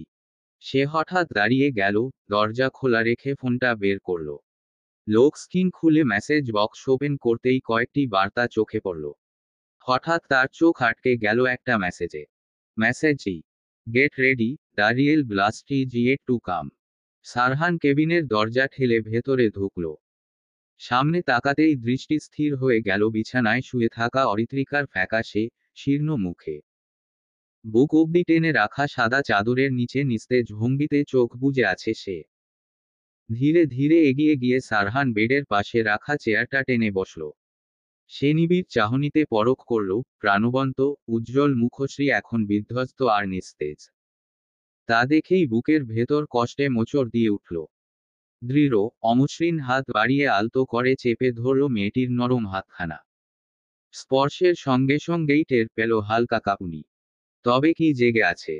অরিত্রিকা হাতে উষ্ণ ছোঁয়া পেতেই হালকা নড়ে উঠল। কোনো এক দৈব অনুভূতিতে বুঝে গেল এ স্পর্শ তার প্রিয় পুরুষের, তার নেতা সাহেব, তার কল্পপুরুষেরই। তা ষষ্ঠ ইন্দ্রিয় যেন স্পষ্ট করে জানিয়ে দিল তাকে। ধীরে ধীরে ঘুমে ভারী হয়ে আসা চোখের পাতা তুলল সে। তন্দ্রামাখা চোখ মেলে সামনে তাকাতেই কাঙ্ক্ষিত মানুষটিকে দেখতে পেল। মুহূর্তেই চোখ ভিজে উঠল অশ্রুতে। তবে এ কান্না কষ্টের নয়, এ তো নিখাদ সুখের অশ্রু। মা বাবা হওয়ার অপরিমেয় আনন্দে ভরে উঠেছে তার সত্তা। ওষ্ঠ কামড়ে কান্না সামলাতে চেষ্টা করল অরিত্রিকা। ভেজা কণ্ঠে থেমে থেমে উচ্চারণ করল, সানিয়াত, সারার বাবা। সারহানের সুগভীর তীক্ষ্ণ চক্ষুদয় সমুদ্রের ন্যায় শান্ত দেখালো। স্পষ্ট শুনতে পেল মেয়েটার বলা সম্বোধন। সে ঝুঁকে আসলো, কোমল কণ্ঠে জবাব নিল, হুম। আমার ওপর রেগে আছেন? তোর ওপর রেগে থাকার কথা ছিল বুঝি? জানি না। তাহলে হঠাৎ এমন প্রশ্ন কেন করছিস? সারহান গভীর চাহনিতে তাকিয়ে মোলায়েম কণ্ঠে বলল। অরিত্রিকা মিয়ে গেল। ভেজা নেত্রপল্লব মেলে পূর্ণ দৃষ্টিতে চাইল। অন্য হাতে ভেজা চক্ষুদয় মুছে মিনমিন করে বলল, এতক্ষণ আসেননি তাই? সারহান লম্বা শ্বাস ফেলল। স্বভাবসিদ্ধ কণ্ঠে বলল, কিছুক্ষণ আগে নার্স খবর দিয়েছে। আপনি সত্যি রেগে নেই তো? কেন রেগে থাকব? সারাহর কথা আপনাকে জানায়নি তাই? সত্যি বলছি, আপনাকে রাগানোর ইচ্ছে ছিল না। আমি তো আপনাকে সারপ্রাইজ দিতে চেয়েছিলাম। আমি রেগে নেই তোর ওপর। সারহান অতি শান্ত কণ্ঠে প্রত্যুত্তর করল। অরিত্রিকা উদ্বিগ্ন ভাব কমে এলো। তবুও ক্ষীণ স্বরে বলল, তাহলে আপনি অন্যরকম ভাবে কথা বলছেন কেন? সারহানের কপালের মধ্যাংশে 4-5 ভাঁজ পড়ল। কণ্ঠে কৌতূহলতা এনে শুধালো, অন্যরকম বলতে কি বোঝাচ্ছিস? গম্ভীরভাবে কথা না বলে শান্ত নদীর মতো কথা বলছেন। আমি শান্ত নদীর মতো কথা বলছি। কথাটা আউড়ে ওষ্ঠ কামড়ে হাসল সারহান। অরিত্রিকার মনে হঠাৎ অভিমান জমল। সে উপন্যাসের মতো করে বলার চেষ্টা করেছে অথচ মানুষটা তার কথা নিয়ে হাসছে। নিজের ভাবাবেগ সংবরণ করে শুধালো, আপনি হাসছেন কেন? সারহানের ওষ্ঠদ্বয় প্রসারিত হয়। শান্ত নদীর মতো কথা কেউ বলে না। উপন্যাস পড়েছিস কিন্তু তেমন ভাবে বলতে পারিস না। এখনো ভুলভাল বললি। আপনি কি করে জানলেন আমি ভুল বলেছি? আপনি সঠিকটা বলুন। আপনার কথাগুলো শান্ত নদীর মতো মৃদু ও প্রশান্ত লাগছে বিবিচান। সারহান হাসি কমিয়ে আওড়ালো। অরিত্রিকা বিস্মিত হল। মানুষটা ইনি বিনিয়ে কাব্যিক ভঙ্গিতে কথাটা বলল। ইংরেজি ডিপার্টমেন্টের স্টুডেন্ট হয় কিভাবে বললেন? ভাবনার মাঝেই সারহান বলে উঠল, হয়তো আমি একমাত্র বাবা, যে স্ত্রীর ডেলিভারির পর জেনেছে একসঙ্গে এক ছেলে আর এক মেয়ের বাবা হয়েছে। অরিত্রিকা ওষ্ঠ এলিয়ে মিষ্টি করে হাসল। ভাবুন, এটা আমার তরফ থেকে আপনার জন্য সারপ্রাইজ ছিল।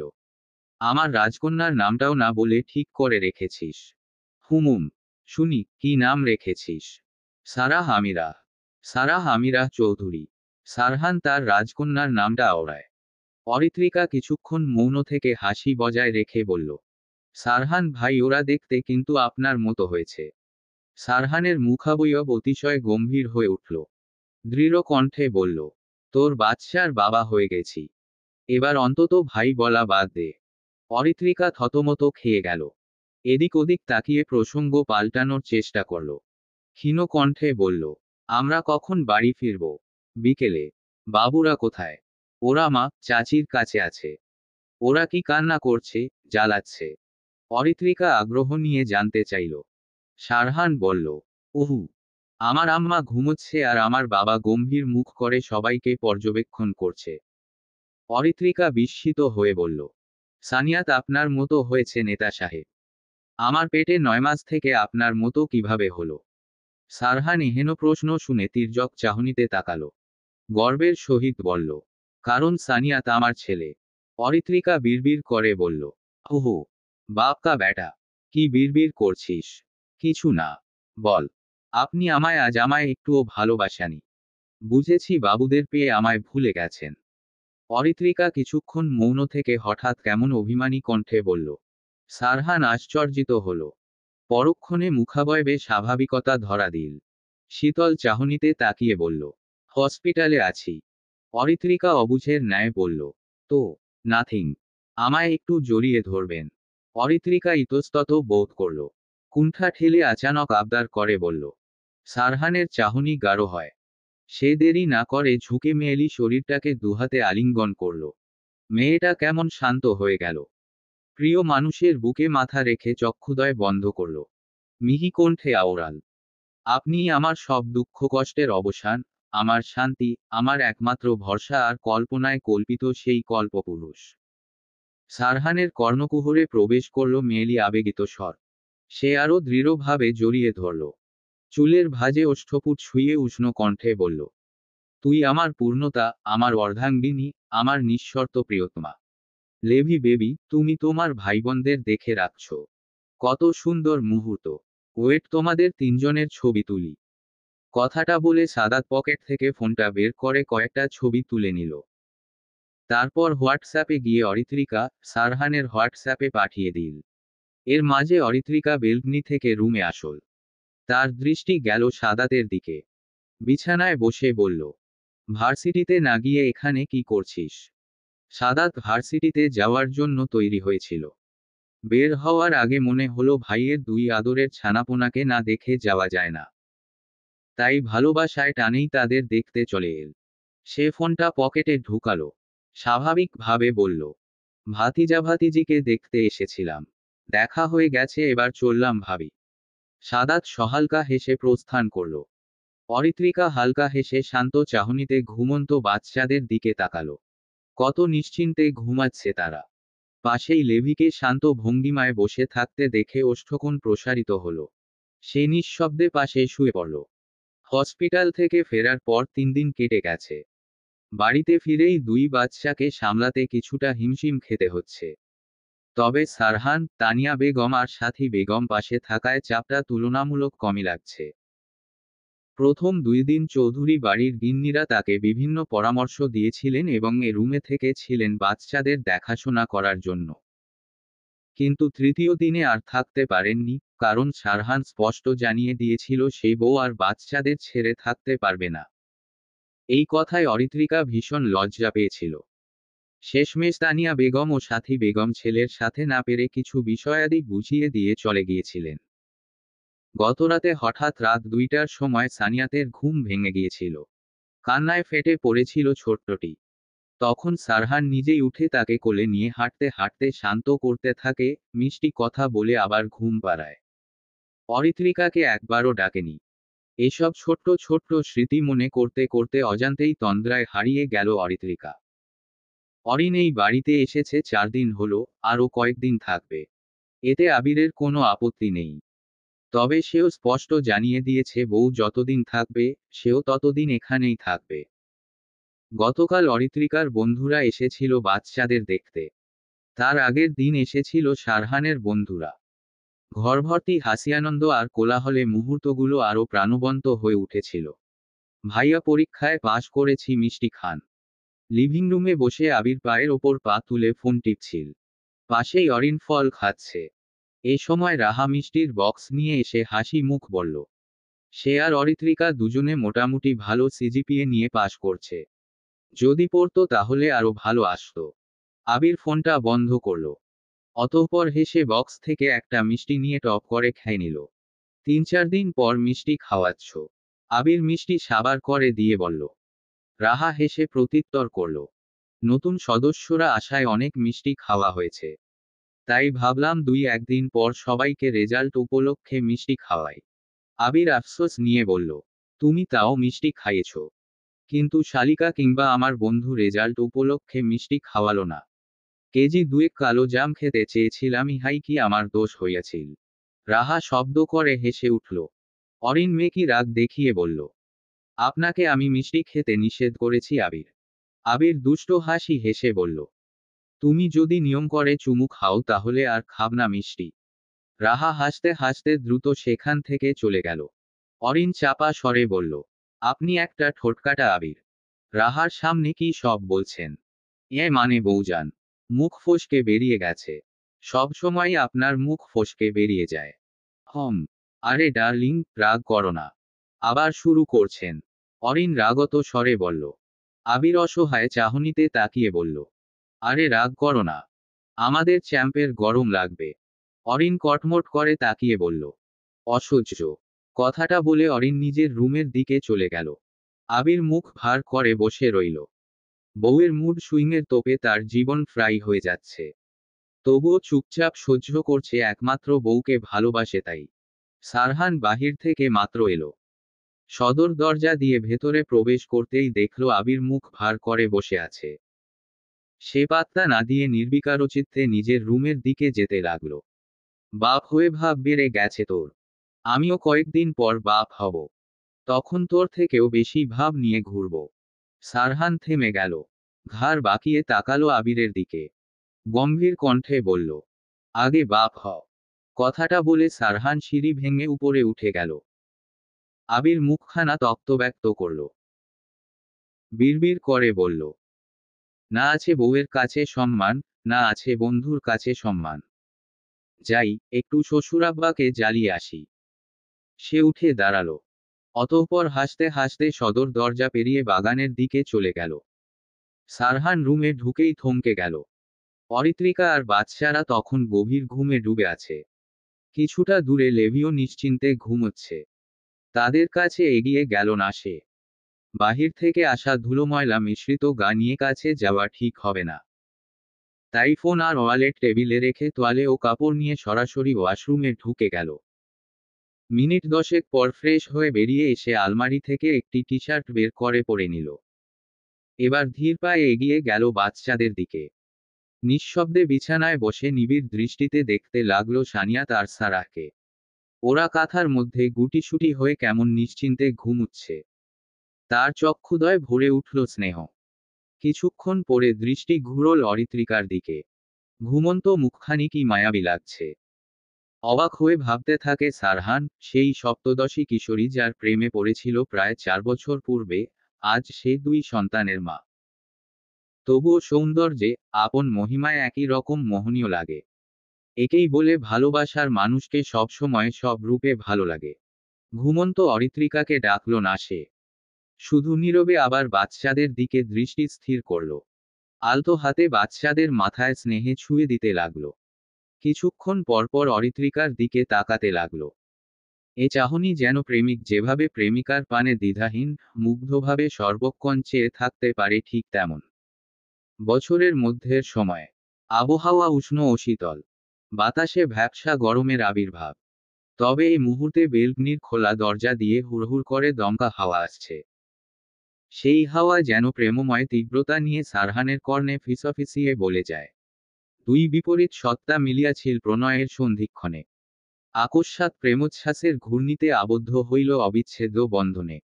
সময় নদীর স্রোতের মতো নিরন্তর বয়ে চলে। নদীর মতোই কারো জন্য থেমে থাকে না। চোখের পলকেই মিলিয়ে যায় সময়। ধীরে ধীরে দিন, সপ্তাহ, মাস, বছর এক লহমায় পেরিয়ে যায়। মনে হয় এই তো সেদিন বছরের শুরু হলো, অথচ এরই মধ্যে আরেকটি বছর শেষ হয়ে নতুন বছরের আগমন ঘটে। স্মৃতির পাতায় ফিরে তাকালে মনে পড়ে, এই তো সেদিন চৌধুরী বাড়িতে জন্ম নিল দুই ছোট্ট অতিথি। সবার মুখে হাসি, সবার চোখে খুশির দীপ্তি উতলে পড়ছিল। কখনো বাচ্চাদের কান্নায় মুখরিত হতো বাড়ি, আবার কখনো সবাই মেতে থাকতো তাদের আদর করতে। এরপর সময় পেরোল, চৌধুরী বাড়ির বড় মেয়ের সন্তানের আগমনে পুনরায় বাড়িতে বয়েছিল আনন্দের নতুন জোয়ার। সময়ের দ্রুততার সঙ্গে তাল মিলিয়ে বাড়ির ছোট ছেলের এনগেজমেন্টে খুশি দ্বিগুণ হয়েছিল সবাই। একের পর এক আনন্দের মুহূর্তে ভরে উঠেছিল চৌধুরীদের জীবন। সময় বয়ে গেছে, কিন্তু সেই সুন্দর হাসি আনন্দের মুহূর্তগুলো আজও জমা আছে স্মৃতির পাতায়। সেই সুন্দর মুহূর্তের স্মৃতিগুলো যত্ন করে রাখা হয়েছে অ্যালবাম কিংবা আধুনিক যন্ত্রের কোনো মেমোরিতে। হয়তো সামনের দিনগুলো কাটবে আগের মতোই, আবার হয়তো হবে আরও সুন্দর কিংবা কঠিন। কিন্তু এ পরিবারের বন্ধন, এই সম্পর্ক আর ভাঙবে না। সুখ দুঃখ, উত্থান পতন, ভালো মন্দের ঢেউ পেরিয়ে জীবন চলবে নৌকার মতো। কখনো শান্ত স্রোতে ভেসে, কখনো অশান্ত তরঙ্গের সঙ্গে লড়াই করে। তবুও নৌকাটি থেমে থাকবে না, ঠিকই পৌঁছে যাবে নিজের গন্তব্যে। সময় বয়ে যায়, ঋতু বদলায়, কিন্তু ভালোবাসা হারিয়ে যায় না। আবার ফিরে আসে নতুন সাজে, নতুন উপলব্ধিতে, নতুন রং নিয়ে। সময়ের সাথে তাল মিলিয়ে পেরিয়েছে 2 বছর। বর্ষাকাল পেরিয়ে প্রকৃতিতে শরৎকালে আবির্ভাব ঘটেছে। শরৎ আসতেই অম্বর নীলচে, উন্মুক্ত অম্বরের বুকে ভেসে বেড়াচ্ছে সাদা পেজা তুলোর ন্যায় মেঘ। বর্ষার ঘন কালো মেঘ সরিয়ে প্রকৃতি নতুন করে সেজেছে। পদ্মা নদীর চরে কাশবনের সাদা ফুলের ঢেউ বইছে। বাতাস স্নিগ্ধ, স্বচ্ছ আর প্রাণবন্ততা লক্ষণীয়। নীলচে অম্বরের শুভ্র মেঘ এবং প্রকৃতি মিলেমিশে এক অপার শান্তি ও সৌন্দর্যে মোদিত হয়েছে। আজ সেপ্টেম্বরের 19 তারিখ। সাদা তার ইশরার বিয়ের দিন। চৌধুরী বাড়ি জুড়ে হইচই আর ব্যস্ততার পরিবেশ। সবাই কমিউনিটি সেন্টারে যাওয়ার প্রস্তুতিতে ব্যস্ত, কিছুক্ষণের মধ্যেই বের হতে হবে বলে তোড়জোড় চলছে। বাড়ির কর্তাব্যক্তিরা ডেকে চেঁচিয়ে সবাইকে গাড়িতে উঠতে বলছেন, তাদের কণ্ঠস্বর নিচ থেকে ভেসে আসছে। তবে এসব তাড়াহুড়োর কোনো গুরুত্ব নেই বাড়ির ছোট সদস্যদের কাছে। তারা নিজেদের মতোই বিছানায় বসে খেলছে, মেঝে জুড়ে ছুটোছুটি করছে। বিশেষ করে ছোট্ট সানিয়া তাহলান চৌধুরী একদম ডোন্ট কেয়ার ভঙ্গিতে ল্যাপটপে কার্টুন দেখায় মগ্ন।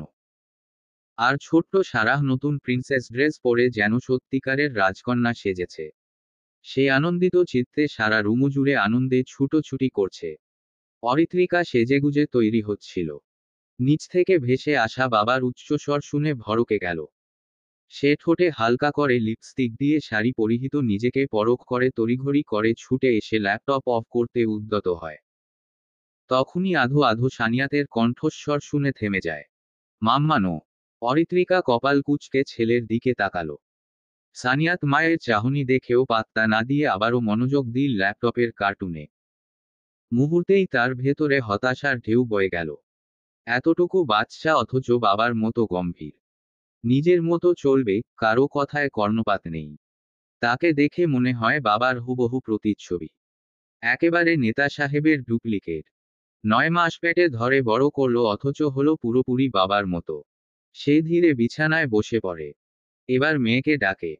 সারাহ খুশি মুখে টুকটুক করে মায়ের কাছে ছুটে আসে। অরিত্রিকা স্নেহভরা হাতে মেয়ের চুলে আলতো করে ক্লিপটা লাগিয়ে দিল।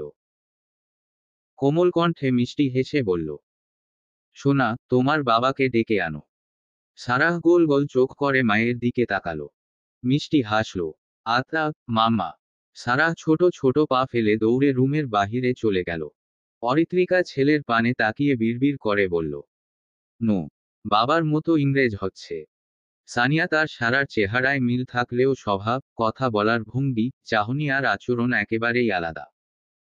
দুই ভাই বোন, দুই মেরুর মানুষ। একজন বাবার মতো, আরেকজন মায়ের মতো। এ নিয়েই অরিত্রিকার আফসোসের শেষ নেই। স্বামী যেমন গম্ভীর, ছেলেও হলো ঠিক তেমন। কিছুক্ষণ পরে সারহান রুমে প্রবেশ করল, তার কোলে সারাহ। সে শানিত পায়ে এগিয়ে আসলো। সামনে তাকাতেই শাড়ি পরিহিত পরিপাটি সাজে অরিত্রিকাকে দেখে থমকাল। পূর্ণ দৃষ্টিতে পরখ করল পরিপূর্ণ নারী রূপে অর্ধাঙ্গিনীকে। মেরুন রঙের শাড়ি পরছে, দেখতে চমৎকার লাগছে। এ রূপে যতবার প্রিয়তমাকে দেখেছে, ততবার পুরুষালী সত্তা খেই হারিয়েছে, বিমোহিত হয়েছে। এ মুহূর্ত ঠিক তেমন অনুভূতি হচ্ছে। তবে সেসবকে ছাপিয়ে অনুধাবন করল তার বিবিজান থম মেরে বসে গভীর চিন্তায় মগ্ন। সে পাশে দৃষ্টি স্থির করতে দেখল সানিয়াত কার্টুন দেখছে। এক নিমেষে বুঝে ফেলল কেন অরিত্রিকা অভাবে করে বসে আছে। সে ছেলের দিকে এগিয়ে গেল। নরম কণ্ঠে বলল, বাবা কাম। সানিয়াত বাবার দিকে তাকায়। সারাজকে কোলে দেখে কার্টুন দেখা বন্ধ করে উঠে দৌড়ে আসে। ছোট্ট ছোট্ট দুহাত উঁচিয়ে আধো আধো কণ্ঠে বলল, তোলে। সারহান নিঃশব্দে হেসে ফেলল। বাক্য ব্যয় না করে ছেলেকে অন্য হাত দিয়ে কোলে তুলে নিয়ে বুকের সাথে আদরে আগলে নিল। সে সরাসরি ছেলের পানে তাকালো। ভ্রুযুগল গুটিয়ে স্বাভাবিকভাবে বলল, মাম্মাকে আবার জ্বালিয়েছ। হম। সানিয়াত গাল ফুলিয়ে মাথা নাড়িয়ে নিষ্পাপ ভঙ্গিতে বলল, নো। সারহান হাসি থামিয়ে দৃঢ় কণ্ঠে বলল, আমার আম্মা তোমার নামে অভিযোগ দিয়েছে। বুন মিচা বুনছে। তোমার বোন মিথ্যা বলছে না। বুনোপতা পাপা। বোনকে কেউ পচা বলে। হম। সারহান ভ্রু নাচিয়ে বলল। সানিয়াত চুপ করে গোল গোল চোখ করে বোনের দিকে তাকালো। তখনই সারাহ মুখ ভার করে টান টান কণ্ঠে বলল, বাইপতা পাপা। অরিত্রিকা হতাশ হয়ে উঠে দাঁড়ায়।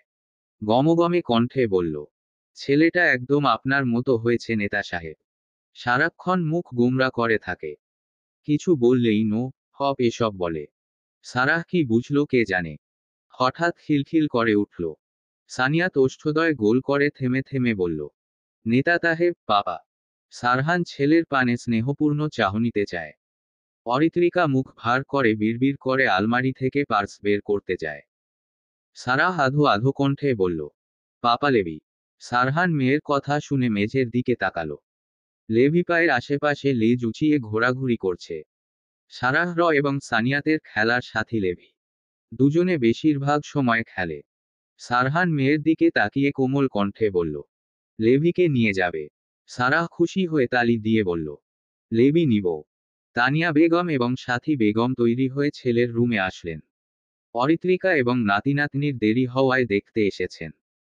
দুইজনকে ভেতরে প্রবেশ করতে দেখে সানিয়াত সারাহ উচ্ছ্বসিত ভাব নিয়ে ডাকল, নান্নু, দাদু। চৌধুরী গিন্নিরা হেসে ফেললেন।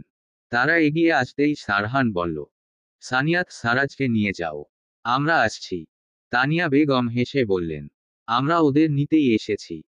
তোর বাবা চাচা এক পলক না দেখতে পেয়ে যেন পাগল হয়ে যাচ্ছে। দুটোকে নিয়ে গিয়ে বুড়ো দুটোর কাছে দিয়ে শান্ত করি। সারাহ ছোট্ট করে বলে উঠল, বুড়ো দুটো। অরিত্রিকা বাদে সবাই হেসে ফেলল। সাথী বেগম হেসে বললেন, চলো তোমায় বুড়োর কাছে দিয়ে আসি। সারাহ যেন ঝাঁপিয়ে পড়ল সাথী বেগমের কোলে। তানিয়া বেগম সানিয়াতকে কোলে নিলেন। অতঃপর তারা নাতিনাতনিকে কোলে নিয়ে আদর করতে করতে প্রস্থান করলেন। অরিত্রিকা ফোন বাচ্চাদের প্রয়োজনীয় কিছু জিনিসপত্র গুছিয়ে নিয়ে সারহানের কাছে এসে দাঁড়াল। নেত্রপল্লব উঁচিয়ে ক্ষীণ কণ্ঠে বলল, চলুন। সারহান শটান হয়ে দাঁড়ায়। পরনের পাঞ্জাবিটা টেনেটুনে ঠিক করে। অতঃপর শীতল চাহনিতে তাকায় মেয়েলি সুশ্রী মুখশ্রীতে। শান্ত কণ্ঠে বলে, বিবিজান কি আমার ওপর অভিমান আছেন? অরিত্রিকা মুখখানা ভার হয়ে আসে। এখন এসেছে রাগ করেছে কি না জানতে। সে দৃষ্টি নিচু করল। অভিমান মিশ্রিত কণ্ঠে বলল, আমি অভিমান করেছি কিনা আপনার না জানলেও চলবে। আমি ব্যতীত তো আপনার জীবনে আমার সতীন আছে, তাকে নিয়ে থাকুন। সারহান দুপা এগিয়ে গিয়ে অরিত্রিকার সন্নিকটে দাঁড়াল। আচানক অরিত্রিকার কোমর পেঁচিয়ে ধরে নিজের কাছে টেনে নিল। কাজল কালো আখি জুগলে তার সুগভীর দৃষ্টি স্থির করল। অতি শান্ত কণ্ঠে বলল, আপনার সতীনকে। অরিত্রিকা পুরুষালী ছোঁয়ায় কেঁপে উঠল। বিমূঢ় চাহনি স্থির করল। অনুভব করল সেই উষ্ণ হাতের ছোঁয়ার গভীরত্ব। সে শুকনো ঢোক গিলল। ঋণঋণে কণ্ঠে বলল, আমার সতীন রাজনীতি। সারাক্ষণ ওটা নিয়ে পড়ে থাকেন অথচ ভুলে যান বাড়িতে বউ আছে। বউ আছে বলে বাড়িতে ফিরি। বউ না থাকলে বুঝি বাড়ি ফিরতে না। না, আপনার সতীনকে নিয়ে ব্যস্ত থাকতাম। বউ থাকতেও আমার সতীনকে নিয়ে ব্যস্ত থাকছেন। অরিত্রিকা ক্ষীণ কণ্ঠে বলল, সারহান কপালে সূক্ষ্ম ভাঁজ পড়ল। অতঃপর নির্লিপ্ততা কণ্ঠে বলল, জেলাসিরও একটা লিমিট থাকে ফাইরুজ। শেষ পর্যন্ত তুই আমার কাজকে নিয়ে জেলাস ফিল করছিস। অরিত্রিকা সহসা জবাব দিল, আপনিও তো লেভিকে নিয়ে জেলাস ফিল করেন। আমি মোটেও তোর লেভিকে নিয়ে জেলাস ফিল করি না। 2 বছর পেরিয়ে গেল অথচ তুই আগের মতোই রয়ে গেছিস। আগের মতো রয়ে গেছি মানে? 2 বাচ্চার মা হয়ে গেছি। দেখে মনেই হয় না। তাহলে আমাকে দেখে কি মনে হয়? অরিত্রিকা ভ্রুযুগল কুঁচকে প্রশ্নাত্মক চাহনিতে তাকিয়ে বলল। সারহান খানিকটা ঝুঁকে মেয়েলি ললাটের মধ্যখানি ওষ্ঠ ছুঁয়ে সুগভীর কণ্ঠে আওড়াল, তোকে দেখে মনে হয় তুই আমার নিভৃত সুধা, আমার প্রিয় বিবিজান এবং আমার বাচ্চাদের মা। অরিত্রিকার ওষ্ঠকোণে হাসি সঞ্চারিত হল। সে বিমুগ্ধ নয়নে তাকিয়ে রইল। রাগভিমান কর্পূরের ন্যায় মিলিয়ে গেল। এত সুন্দর করে কথা বললে কি মন খারাপ করে থাকা যায়? সে ভাবাবেগ সংবরণ করল। তাড়া দিয়ে বলল, চলুন। এভাবে বাড়িতে থাকলে সাদাতের বিয়েটা কিভাবে হবে?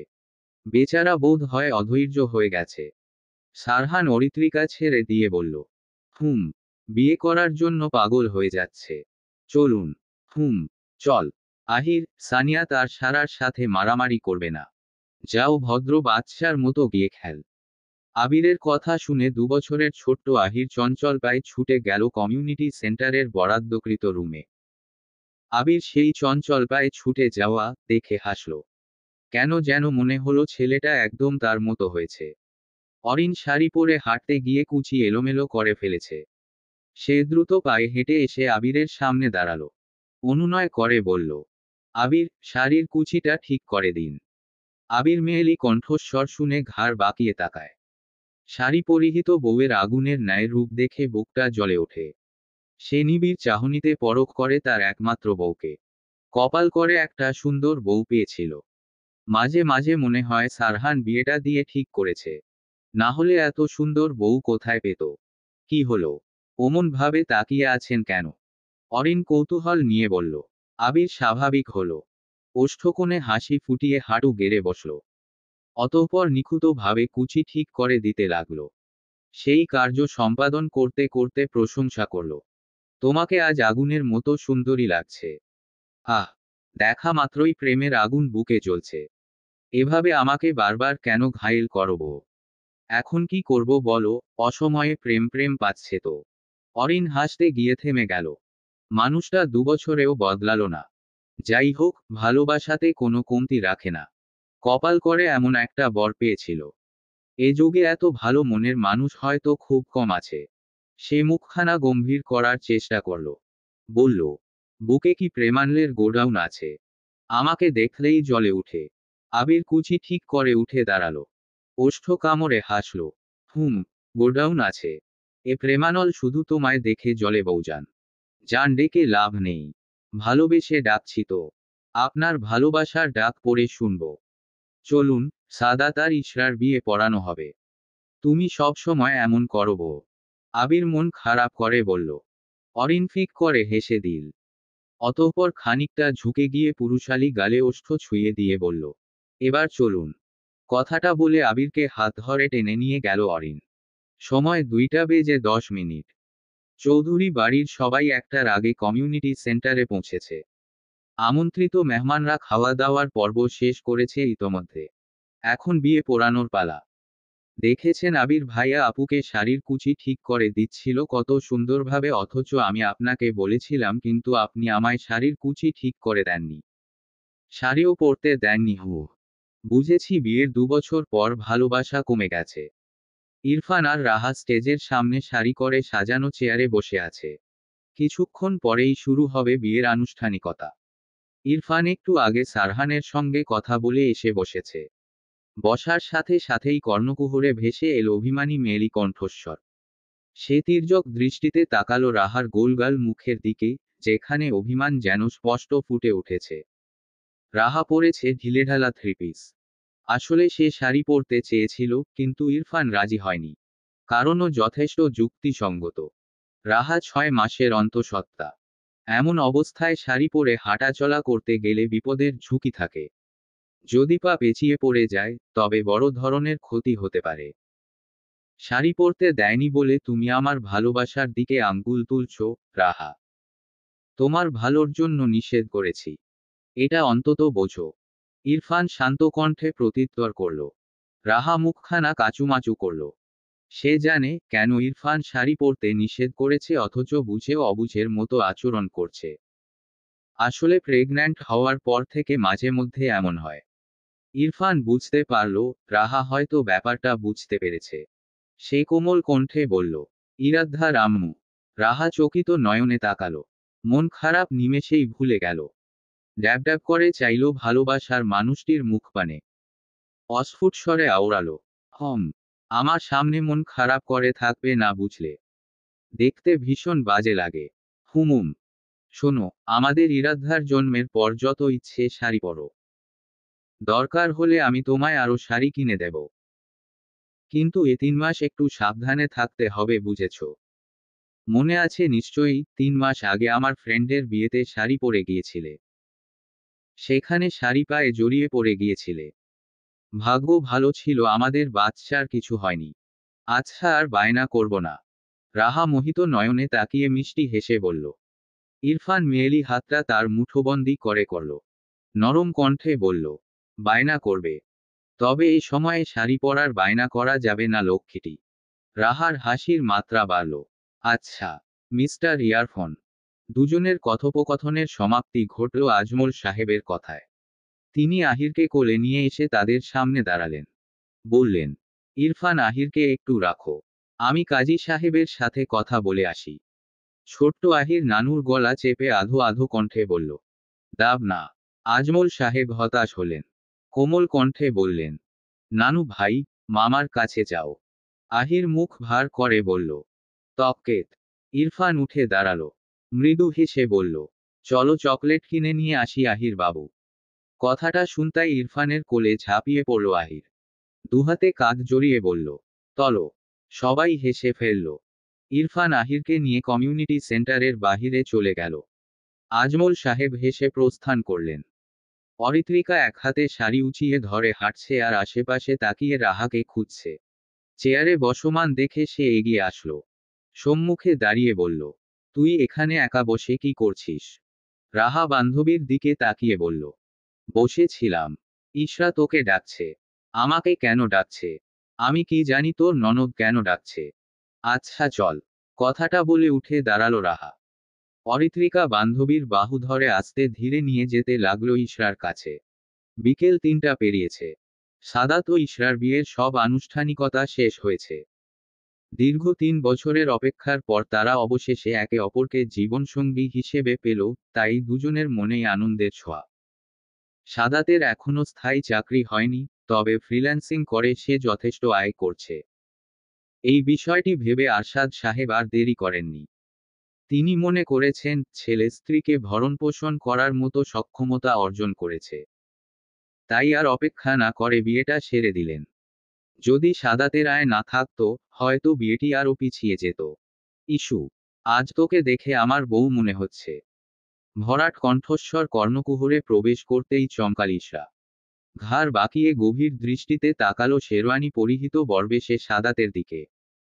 বয়স 24-এর কোঠায়, এখন সে পরিপূর্ণ এক যুবক, চলনবলনে এসেছে পরিণত ভাব, চেহারায় ফুটে উঠেছে আরও বেশি আকর্ষণ ও সুদর্শন ভাব।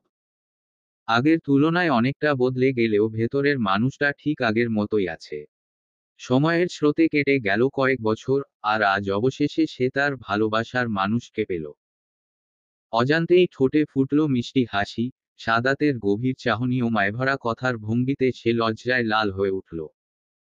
কুণ্ঠা ঠেলে ক্ষীণ কণ্ঠে বলল, হুম, সাদাত আশতাফ চৌধুরীর বউ। সাদাতের চাহনিতে বিমুগ্ধতা। লাল বেনারসি পরিহিত বউ বেশে ইশরার সুশ্রী মুখশ্রীতে অনিমেষ চেয়ে আছে। তার সত্যি অবিশ্বাস্য লাগছে বিয়েটা হয়েছে। টমেটো, এখন তার বউ ভেবেই বুকটা প্রশান্তিতে ভরে গেল। ঘোর লাগা কণ্ঠে বলল, আমার বিশ্বাস হচ্ছে না তুই আমার বউ। মনে হচ্ছে আমি কোনো স্বপ্ন দেখছি। ইশরা সাদাতের হাতে হাত রাখল। সহালকা হেসে বলল, এটা স্বপ্ন নয়, ডিয়ার হাজবেন্ড। আমাদের বিয়েটা সত্যি হয়েছে। সাদাত মেয়েলি হাতের ছোঁয়া পেয়ে থমকাল। অতঃপর ওষ্ঠ এলিয়ে হেসে বলল, মিসেস চৌধুরী। ইশরা লজ্জা পেল। অন্তঃস্থিত মন ভালো লাগার জোয়ার বইয়ে গেল। ইস, এই শব্দগুচ্ছে অধিকারবোধ ঘালা। নতুন জীবনে প্রিয় মানুষটার হাত ধরে এগিয়ে চলার মতো সুখ আর কোথাও নেই। সাদাত শান্ত দৃষ্টিতে একবার পরখ করে নিল তার প্রিয় রমণীকে। যে মেয়েটি একসময় ছিল ১৯ বছরের মেয়ে, আজ সে পরিণত নারী, তার জীবনসঙ্গী, তার বউ। কখন যে প্লেবয়ের মতো ভেসে বেড়ানো মন এক নারীতে থিতু হলো, সাদাত নিজেও বুঝতে পারেনি। হয়তো ইশরার মায়া আর ভালোবাসার টানে নিজের ভুলগুলো থেকে ফিরে এসে সত্যিকারের ভালোবাসায় বন্দী হয়েছিল সে। তাতু তোলে। আরশাদ সাহেব ছোট্ট সারাহকে কোলে নিয়ে স্টেজে উঠলেন। কিছুক্ষণের মধ্যেই সবাই একে একে চলে আসবে, কারণ নবদম্পতির সঙ্গে ছবি তোলার পালা শুরু হবে। ঠিক তখনই বাদশার মিষ্টি কণ্ঠস্বর কানে আসতেই সাদাত চমকে সামনে তাকালো। বাবার কোলে ছোট্ট পরীর মতো সারাহকে দেখে তার মুখে অজান্তেই প্রশান্ত হাসি ফুটে উঠল। হাত বাড়িয়ে ভাতিজিকে কোলের ওপর বসিয়ে স্নেহপূর্ণ কণ্ঠে বলল, পরী, এতক্ষণ কোথায় ছিলে? সারাহ মিষ্টি হেসে বলল, দাদু। সাথী বেগম সানিয়াতকে নিয়ে আসলেন। ছোট্ট ছেলেটা গোল গোল চোখ করে তাকিয়ে নবদম্পতিকে দেখতে লাগলো। ইশরার পানে দৃষ্টি স্থির হতে কপাল কুঁচকাল। কিছুক্ষণ মৌন থেকে থেমে থেমে বলল, কাম্মি। ইশরা হেসে ফেলল, হাসি বজায় রেখে বলল, হুম, বাবা। দাবো। আসো শোনা। এরই মাঝে চৌধুরী বাড়ির সবাই এসে উপস্থিত হলো। ইশরা সানিয়াতকে কোলে তুলে নিল। ইরফান আহিরকে সাদাত ও ইশরার মাঝখানে বসিয়ে দিল। এরপর আস্তে ধীরে চারপাশে সবাই শারীরিকভাবে দাঁড়িয়ে পড়ল। ঠিক তখনই সারহান নিঃশব্দে এসে দাঁড়ালো অরিত্রিকার পাশে। কিত অপেক্ষা না করে মুহূর্তের মধ্যেই সবার অগোচরে তার কোমরে হাত রেখে টেনে নিল নিজের কাছে। আচমকা স্পর্শে অরিত্রিকা চমকে উঠল, মুখে ফুটে উঠল একরাশ লজ্জা ও অস্বস্তি। তটস্থ ভঙ্গিতে সে পাশে দাঁড়ানো দণ্ডায়মান মানুষটির দিকে তাকালো। সেই চাহনি দেখে সারহান ভ্রু নাচিয়ে বলল, কি হলো? অরিত্রিকা ব্যতিব্যস্ত চাহনিতে আশেপাশে তাকিয়ে সবাইকে দেখল। তারা নিজেদের নিয়ে ব্যস্ত আছে তা দেখে স্বস্তি পেল। সে পুনরায় শ্যামমানবের পানে চাইল। অস্বস্তি নিয়ে নিচু স্বরে বলল, কি করছেন? সারহান কপালে সূক্ষ্ম ভাঁজ ফেলে দৃঢ় কণ্ঠে বলল, কি করেছি? কি করেছেন জানেন না। উম্মতকে একটু নিজের কাছে এনেছি। সবার সামনে তো রোমাঞ্চ করিনি। আস্তে বলুন। বিয়ের পর আপনি অনেক নির্লজ্জ হয়ে গেছেন নেতা সাহেব। বিয়ের পর কেউ সাধু পুরুষ থাকে না বিবিচান। সারহান নির্লিপ্ততা কণ্ঠে আওড়ালো। অরিত্রিকা কিংকর্তব্যবিমূঢ় হয়ে স্থির চাহনিতে তাকিয়ে রইল। সেই চাহনি দেখে সারহান ওষ্ঠ কামড়ে হাসল। মেয়েটার এমন চাহনি ভীষণ উপভোগ্য। এমপি সাহেব ও ম্যাম এদিকে তাকান। ক্যামেরাম্যানের কণ্ঠ কানে পৌঁছাতেই দুজনেই সামনে দৃষ্টি ফেরাল। পরিপাটি ভঙ্গিতে পাশাপাশি দাঁড়ালো তারা। ঠিক সেই মুহূর্তে অরিত্রিকার মনে পড়ে গেল তার আর সারহানের প্রথম কাপল ছবির কথা। অরিনাপুর হলুদের দিন, যখন তারা প্রথমবার একসাথে পাশাপাশি দাঁড়িয়ে ছবি তুলেছিল। তখনও এমনভাবেই একে অপরের দিকে তাকিয়েছিল, আর ক্যামেরাম্যান একইভাবে ডাক দিয়েছিল। সময় কত দ্রুতই না কেটে যায়। দেখতে দেখতে ৩টি বছর কেটে গেল, অথচ স্মৃতিগুলো এখনো অমলিন। ক্যামেরাম্যান একের পর এক ছবি তুলতে লাগলো। ফ্যামিলি ফটো শেষ হলে সাদাত ও ইশরার বন্ধুরা এগিয়ে এসে ছবি তুলল। দোস্ত, আমরা দুজনে বিয়ে করলাম অথচ হানিমুনে গেলাম না। না মানে বিষয়টা কেমন কিপটামি, ছোটলোকি কারবার হয়ে গেল না? সন্ধ্যার পর সবাই কমিউনিটি সেন্টার থেকে বাড়ি ফিরেছিল। ফ্রেশ হয়ে ঘরোয়া আয়োজনে নতুন বউকে ঘিরে নাচ গান, আনন্দ আসর জমে উঠেছিল। সবকিছু শেষ হওয়ার পর নানা আচার মেনে টাকার বিনিময়ে নবদম্পতিকে নিজেদের ঘরে পাঠানো হলো। সেই সব আচার শেষে সবাই ক্লান্ত হয়ে বিশ্রাম নিচ্ছে। তবে সারহান আর আবির এখনো লিভিং রুমে বসে গল্পে মশগুল। কথোপকথনের ফাঁকে হঠাৎ এক প্রসঙ্গে তির্যক দৃষ্টিতে তাকালো সে। আবির ভড়কে গেল এহেন চাহনিতে। সেই দূরত্ব বাড়িয়ে বসল। বলা যায় না কখন তার পিঠে তাল ফেলে হাসার ভান করে বলল, আসলে বিয়ের পর সবাই হানিমুনে যায় অথচ তুই আর আমি ব্যস্ততার জন্য যেতে পারিনি। মানে এখন হানিমুনটা ইম্পর্ট্যান্ট নয়, ঘুরতে যাওয়াটা বেশি ইম্পর্ট্যান্ট। সারহান গাম্ভীর্য ভাব বজায় রাখল। কিতক্ষণ মৌন থেকে প্রত্যুত্তর করল, গুড আইডিয়া। আবিরের চোখ মুখ চকচক করে উঠল। কতদিন পর বন্ধুর মনে তার বলা কথা ধরল। সে ব্যাঙের মতো লাফিয়ে উঠল। ৩২ পার্টি দাঁত বের করে হেসে বলল, অবশেষে তোর আমার আইডিয়া পছন্দ হলো। আহা, এবার বালের কাজ থেকে বিরতি নিয়ে মাইন্ড ফ্রেশ করতে পারবো আমরা। সারহান আবিরের উদ্দীপনা দেখেও নির্বিকার রইল। সে জানে এসব নিয়ে একটু বেশি আগ্রহ প্রকাশ করলে ব্যাটা মাথায় চড়ে বসবে। তখন নামানো মুশকিল হয়ে যাবে। শরীরটা এলিয়ে দিল সোফায়। দৃঢ় কণ্ঠে বলল, কোথায় যাবি? আবির অবাক হয়ে বলল, কোথায় যাব মানে? আমি একা বউ নিয়ে যাচ্ছি না। তুইও যাবি শালিকাকে নিয়ে। কোথায় যাওয়ার ইচ্ছে আছে? আমার হানিমুনে যাওয়ার ইচ্ছে ছিল মঙ্গল গ্রহ কিংবা চাঁদে। কিন্তু বাচ্চা কাচ্চা নিয়ে সেখানে যাওয়া রিস্ক হয়ে যাবে। তাই ভাবছি জাফলং, সাজেক বা কুয়াকাটা যাব। এতক্ষণে মনে পড়ল তুই বাচ্চার বাপ। আমি তো ভেবেছিলাম নতুন বর। তুই আমায় আবার খোঁচাচ্ছিস সারহান। আবির গাম্ভীর্যতা টেনে বলল। সারহান নির্লিপ্ততা কণ্ঠে বলল, জাস্ট সত্যি কথা বলেছি।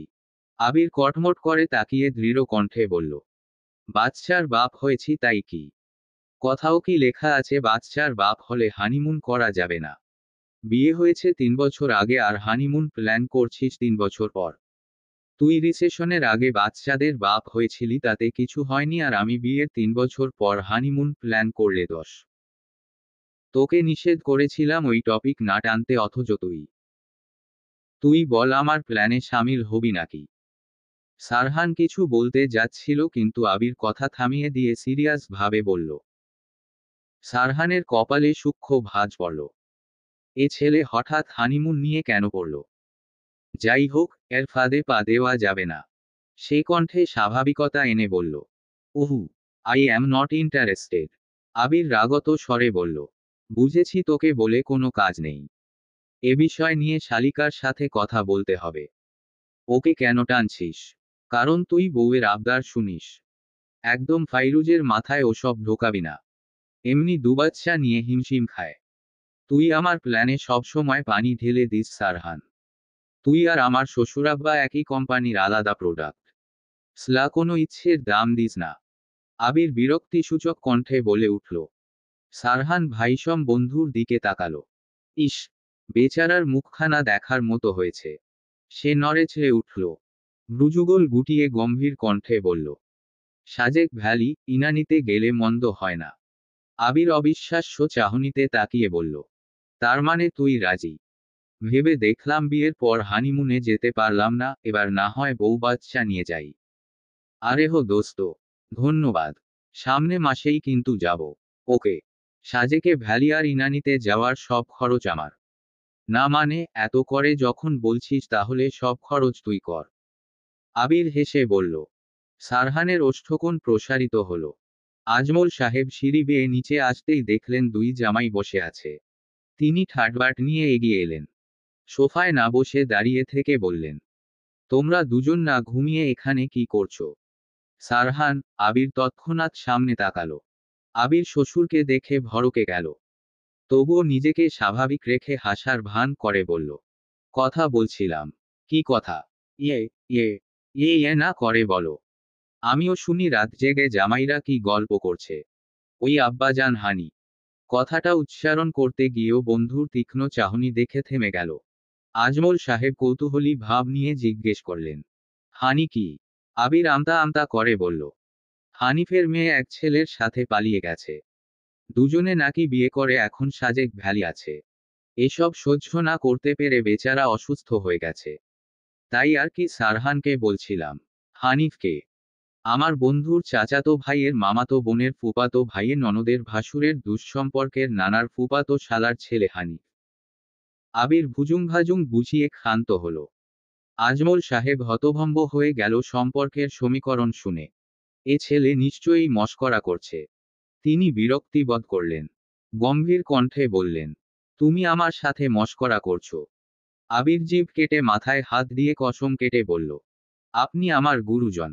আমি কি মশকরা করতে পারি বলুন? যদি বিশ্বাস না করেন সারহানকে জিজ্ঞেস করতে পারেন। আজমল সাহেব সারহানের দিকে তাকালেন। অতঃপর বললেন, দরকার নেই। কথাটা বলে আজমল সাহেব পুনরায় সিঁড়ি ভেঙে উপরে উঠে গেলেন। সারহান নির্লিপ্ততা চাহনিতে পরখ করল। তার ওষ্ঠকোণে ফুটে উঠল বাঁকা হাসি। ভাগ্য করে শ্বশুর পেয়েছে যাকে শ্বশুরের চেয়ে শত্রুই বেশি মনে হয়। যদিও আগের মতো তীব্র শত্রুতা আর নেই। এখন তিনি নাতিনাতনিদের নিয়ে বেশি ব্যস্ত থাকেন। আবির কিছুটা হাঁপ ছেড়ে বাঁচল। কারণ বন্ধুর সেই তীক্ষ্ণ চাহনি দেখে যদি সে কথা না ঘোরাতো তবে নিশ্চিত বেইজ্জত হতে হতো। অথচ কত কষ্ট করে সে শ্বশুরের ভরসার জায়গাটা অর্জন করেছে। বিয়ের 3 বছর হয়ে গেল অথচ শ্বশুরাব্বার সন্দেহভাজন, বাঁকা চোখে তাকানোর অভ্যাসটা বদলালো না। মাঝে মাঝে মনে হয় উনার মেয়েদের আমরা বিয়ে করিনি বরং চুরি করেছি। আবির হতাশার শ্বাস টেনে বলল। সারহান ওষ্ঠ প্রসারিত করে বলল, চুরি না ডাকাতি করেছি। তাই উনি সারাক্ষণ সিরিয়াস ভাবে থাকেন। আবির বলল, তা ঠিক। চৌধুরী বাড়িতে সবার অগোচরে কত কি হয়ে গেছে তা ডাকাতির থেকে কম মনে হয় না। যেমন তুই আজমল চৌধুরীর ছোট মেয়েকে দিন দুপুরে ডাকাতি করে বিয়েটা করলি। আমিও তেমনটা করে অরিনকে বিয়ে করলাম। 2 মেয়ের এমন বিয়ে মেনে নিতে পারেননি। মেনে নিয়েছে, কিন্তু মুখে স্বীকার করে না। একদম ঠিক বলেছিস। আমি যাচ্ছি। এই কোথায় যাচ্ছিস? আমার এখনো কথা শেষ হয়নি। আবির হম্বিতম্বি করে বলে উঠল। সারহান হাতের ঘড়িতে সময় দেখে নিল। সময়টা 11:45। সে তির্যক চাহনিতে চাইল। গম্ভীর কণ্ঠে বলল, কি বলবি দ্রুত বল। আবির দম ফেলে আমতা আমতা করে বলল, প্রাক্তন এমপির মেয়ে আছে না? নামটা ভুলে গেছি। ওই মেয়ে সেদিন আমায় কল দিয়ে তোর কথা জিজ্ঞেস করছিল। সারহানের মেজাজ বিগড়ে গেল, তবুও সংযত কণ্ঠে বলল, তোর এসব ফালতু কথা শুনতে আমি আগ্রহী নই। সত্যি দোস্ত, তোর খোঁজ খবর নিচ্ছিল। তোর কি খেয়ে দেয়ে কাজ নেই? সারাক্ষণ বাচালের মতো বকে চলিস। আরে সম্পূর্ণ কথা না শুনে রিয়েক্ট করছিস কেন? শোন, আমি মেয়েটার কথার ধরন শুনে মনে করেছিলাম তোকে পছন্দ করে, কিন্তু পরে জানতে পারলাম। পরে জানতে পারলি মিটিং ফিক্সড করার জন্য কল দিয়েছে। Am I right? Yes, yes. মেঘাচ্ছন্ন অম্বরের বুক চিরে উকি দিচ্ছে অর্ধচন্দ্র। ধূসরসাদা মেঘপুঞ্জ কখনো তাকে ঢেকে দিচ্ছে, আবার মুহূর্তেই উন্মুক্ত করে দিচ্ছে সেই অর্ধচন্দ্রকে। চতুর্দিকে রোমাঞ্চকর পরিবেশ বিরাজ করছে। শীতল হাওয়ার ছোঁয়া আর দূর থেকে ভেসে আসা বুনো ফুলের গন্ধে মাতোয়ারা হয়ে উঠেছে চারপাশ। সারহানের ঘরের বারান্দায় টিপটিপ রঙিন লাইটগুলো জ্বলছে। টবভর্তি ফুলগাছের ডালে ডালে হাওয়ার দলায় ফুলগুলো কেঁপে উঠছে। এক কোণে রাখা ছোট্ট টেবিল, দুপাশে পাশাপাশি সাজানো 2টি চেয়ার। টেবিলের ওপরে জ্বলছে একখানা ডিজাইনার মোমবাতি। তার শিখা বাতাসে দুলে দুলে নেচে উঠছে। ঠিক পাশে রাখা 2টো মগ, গরম কফির ধোঁয়ায় ভরে উঠছে। অরিত্রিকা একপাশের চেয়ারটিতে বসে নিশ্চুপ ভঙ্গিমায় অপেক্ষা করছিল সারহানের। তবে তার আনমনা দৃষ্টি বারান্দার গ্রিল পেরিয়ে সুদূর অম্বরে ঝলমল করা অর্ধচন্দ্রের দিকেই নিবদ্ধ। সেই দৃশ্যের সৌন্দর্যে মন শান্ত হয়ে এলো। তার ওষ্ঠদ্বয় প্রসারিত হলো হালকা হাসিতে, সুশ্রী মুখখানায় ফুটে উঠল প্রাণোচ্ছলতার আভা। ভাবনায় আচ্ছন্ন হয়ে তার মনে এক প্রশ্ন জাগল। চাঁদের তো নিজস্ব আলো নেই, তবু সে এত সুন্দর। সূর্যের নিজস্ব আলো আছে, অথচ তাতে এমন মোহ নেই। সূর্যের আলোয় চাঁদ আলোকিত হয়, কিন্তু মানুষ সূর্যকে ভুলে গিয়ে চাঁদেরই প্রশংসা করে। আসলে সমীকরণটা অন্যভাবে চিন্তা করলে বোঝা যায়। একজন নারী তার প্রেমিক পুরুষ, তার অর্ধাঙ্গ ব্যতীত অপূর্ণ। আর সেই মানুষটি যদি পাশে থাকে, তবেই সে সত্যিকার অর্থে পূর্ণতা পায়। সে ডাগো রাখি যুগল ঝাপটালো। এমনি মুগ্ধকর আবহে গুনগুনিয়ে গেয়ে উঠল। জানি না আমি, জানো কি তুমি? কিভাবে প্রেমেতে পড়েছি আমি। সাদা কালো প্রেম প্রথম প্রথম। ঠোঁটের কোণে হাসি লাজুক নরম। এলোমেলো ভাবনা ভেবে গোবেচারার মন। জেনে শুনে ভীমরতিতে গেছে তখন। বোকা আমি নাকি বকা এমন? হৃদয়ে জোড়ালে আমায় কখন? 19 কি 20 সবে আমার তখন। ডুবেছিল তোমাতে এমন। সারহান রুমে প্রবেশ করতেই দেখল অরিত্রিকা রুমে নেই। বাচ্চারা বিছানায় গভীর ঘুমে মগ্ন। তার কপাল কুঁচকে গেল। মেয়েটা কোথায় গেল? সে বাহিরে পা বাড়াবে এমন সময় গানের ক্ষীণ স্বর ভেসে আসতেই থেমে গেল। তড়িৎ বেগে তাকালো বেলকনির দিকে। দরজাটা খোলা, গুনগুন করে গাওয়া মেয়েলি কণ্ঠের গান সেখান থেকে ভেসে আসছে। সে পা বাড়ায়, নিঃশব্দে বেলকনির দরজার কাছে গিয়ে দাঁড়ায়। তার তীক্ষ্ণ দৃষ্টি স্থির হয় গোল্ডেন কালারের শাড়ি পরিহিত অরিত্রিকার পানে। টিপটাপ লাইটগুলোর আলোয় স্পষ্ট দেখতে পেল আনমনা ভঙ্গিতে বসে থাকা রমণীকে। সেসবকে ছাপিয়ে কানে ধরা দিল মেয়েলি সুমিষ্ট গলার গান। মুহূর্তেই তীক্ষ্ণ দৃষ্টিতে ভর করল বিমোহন, মুগ্ধতা। সেই বুকের নিচে দুহাত গুজে দেয়ালে ঠেস দিয়ে একচিত্তে চেয়ে নিশ্চুপ ভঙ্গিমায় উপভোগ করতে লাগলো নিভৃত সুধার গান। অরিত্রিকার গান শেষ হতেই নাসারন্ধ্রে ভেসে এলো পুরুষালী পারফিউমের গন্ধ। মুহূর্তেই চোখ নামিয়ে সামনে তাকালো সে। দেখে সারহান দেয়ালে হেলান দিয়ে দাঁড়িয়ে আছে। বুকের ভেতর অভিমানের ঢেউ জাগল। জাগারই কথা। রাত অনেকটা পেরিয়ে গেছে, অথচ মানুষটা ঘণ্টাখানেক দেরিতে এসেছে। এমন বিশেষ মুহূর্তে কেউ কি এভাবে করে? সে অভিমানী মুখখানা নত করে নিশ্চুপ হয়ে রইল। সারহান তার এহেন আচরণে খানিকটা বিস্মিত হল।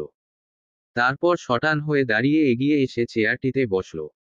তার দৃষ্টি হঠাৎ স্থির হলো টেবিলের ওপরে রাখা ঠান্ডা হয়ে যাওয়া কফির মগগুলোর দিকে। মুহূর্তে আবির ওপর মনে মনে চটল। ওর জন্য রুমে আসতে দেরি হয়েছে। এ কারণে তার বিবিজান মন খারাপ করেছে। ফাইরুজ, সারহান নমনীয় কণ্ঠে ডাকল। কিন্তু অরিত্রিকা নেতা সাহেবের পানে তাকালো না। মাথা নত করে গমগমে কণ্ঠে বলল, কয়টা বাজে? সারহান ভাবমূর্তি পর্যবেক্ষণ করে বুঝল মেয়েটার মনটা খারাপ।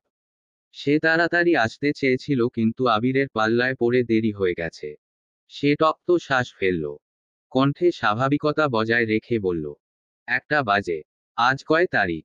সেপ্টেম্বর মাসের 20 তারিখ। আজকের তারিখটা আমাদের জন্য স্পেশাল। আমি ছোট্ট করে সারপ্রাইজ দেওয়ার চেষ্টা করেছিলাম, অথচ আপনি সব ভুলে গেছেন। এমনটা আপনার থেকে আশা করিনি নেতা সাহেব। আজকের তারিখটা স্পেশাল কেন? সারহান আগ্রহী কণ্ঠে জানতে চাইল। অরিত্রিকার অভিমান গাঢ় হল। তার চক্ষুদয় ভিড় করল নোনা জলে। তার মানে মানুষটা ভুলে গেছে। ভুলেই তো যাবে। সে নাক টেনে ভেজা নেত্রপল্লব উঁচিয়ে তাকালো। মুখ ভার করে বলল, আপনার জানতে হবে না। কথাটা বলে অরিত্রিকা রেগেমেগে চেয়ার থেকে উঠে দাঁড়ালো। সে এক মুহূর্ত দেরি না করে পা বাড়াল রুমের দিকে। বেলকনির দোরগোড়ায় পা রাখতেই আঁচলে টান পড়তেই থেমে গেল। তড়িৎ বেগে তাকালো পেছনে। দেখল সারহান তার শাড়ির আঁচল ধরে রেখেছে। সে শাড়ির আঁচল ধরে টানতে লাগল। শেষে না পেরে অভিমান মিশ্রিত ভেজা কণ্ঠে বলল, আমার শাড়ির আঁচল ছাড়ুন। সারহান আঁচল ছাড়ল না, বরং হাতের মধ্যে তা প্যাঁচাতে প্যাঁচাতে উঠে এসে অরিত্রিকার সামনে দাঁড়ালো। ধীরে ধীরে দূরত্ব কমিয়ে অন্য হাত বাড়িয়ে দৃঢ়ভাবে জড়িয়ে ধরল প্রিয়তমার শরীর। নিগুড় দৃষ্টিতে নিবিড়ভাবে দেখল তার অশ্রুসিক্ত মুখশ্রী। অরিত্রিকা প্রাণপণ চেষ্টা করল নিজেকে ছাড়িয়ে নিতে, কিন্তু পুরুষালী শক্তির সঙ্গে পেরে উঠল না। শেষমেশ অসহায় অভিমানে চুপচাপ স্থির হয়ে রইল। সারহান খানিকটা ঝুঁকে আসলো। মেয়েলি কানের কাছে মুখটা নিয়ে সুগভীর কণ্ঠে ফিসফিসিয়ে বলল, 3 years ago, you become my forever. Today, I love you even more than I did on that day. Happy 3rd anniversary, my বিবিজান। Aritrika চকিত নয়নে তাকালো। বিস্ময়ভিভূত হয়ে অস্ফুট স্বরে আওড়ালো, তার মানে আপনার মনে ছিল? সারহান হাসল। আজকের দিনে যাকে নিজের করে পেয়েছি সেই দিন কিভাবে ভুলে যাই? অরিত্রিকা পূর্বের ন্যায় বলে উঠল, আপনি মিথ্যা বলছেন। মনে থাকলে কেউ 1টার পরে উইশ করে। সবাই তো 12টার পরে উইশ করে। আমি 1টায় উইশ করলাম। যদি মনে থাকতো তাহলে আমার গিফট কোথায়? আমিই তোর গিফট। অন্য গিফটের প্রয়োজন নেই। সারহান ওষ্ঠ প্রসারিত করে অতি সুগভীর কণ্ঠে বলে উঠল। অরিত্রিকা হতবাক হয়ে গেল। এ মানুষটা সত্যি অতি মাত্রায় চালাক। সে নাক ফুলিয়ে অন্যত্র তাকালো। তখনই শুনতে পেল পুরুষালী অতি শান্ত কণ্ঠস্বর, the surprise you gave me and the song you sang were the most precious anniversary gifts. অরিত্রিকার অভিমান কমল বোধ হয়। তবুও প্রকাশ না করে বিড়বিড় করে বলল, ইংরেজ কোথাকার। আজকের দিন মনে নেই, অথচ এমন ভাবে শুভেচ্ছা প্রশংসা করছে যেন মনে আছে। সারহান কিছুটা অস্পষ্ট শুনল। ওষ্ঠ কামড়ে হেসে হঠাৎ অরিত্রিকাকে ছেড়ে দিয়ে রুমের ভেতর চলে গেল। অরিত্রিকা থমকে গেল। মানুষটা এভাবে হঠাৎ চলে গেল কেন? উনি কি তবে রেগে গেলেন? মন খারাপ করলেন? এমন ভাবনার ঘূর্ণিপাকে ডুবেছিল সে। ঠিক তখনই সারহান ফিরে এলো। এসে বেলকনির সাদা লাইটটা জ্বালিয়ে দিল। আচমকা সাদাটে আলো চোখে পড়তেই অরিত্রিকা চোখ দুটো কুঁচকে নিল। তোমার জন্য একটা ছোট গিফট আছে, বিবিজান। অরিত্রিকা ধীরে ধীরে চোখ মেলতেই মুহূর্তেই থমকে গেল। বিস্ফারিত দৃষ্টিতে সারহানের হাতে ধরা গোলাপের তোড়ার দিকে তাকিয়ে রইল। কিন্তু ফুলের রঙিন সৌন্দর্য ছাপিয়ে তার চোখ আটকে গেল একটা হলদে খামের ওপরে। খামের গায়ে খোদাই করা চেনা নামটি চোখে পড়তেই তার নিঃশ্বাস গলায় আটকে এলো। উত্তেজনায় তার শরীর কেঁপে উঠল, অশ্রুসিক্ত দৃষ্টি ঝাপসা হয়ে গেল। মনে হলো আজকের রাতটা সত্যিই বিশেষ কোনো চমক নিয়ে এসেছে। সে কল্পনাও করেনি মানুষটা এমন অমূল্য উপহার লুকিয়ে রেখেছিল তার জন্য। তার মানে নেতা সাহেব তাদের বিবাহবার্ষিকী ভুলে যায়নি। অশ্রুভেজা চোখে হঠাৎই সে ছুটে গিয়ে আঁকড়ে ধরল সারহানের শরীর। প্রিয় নিভৃত সুধা, আমার শুদ্ধ ফুল, আমার সুখ।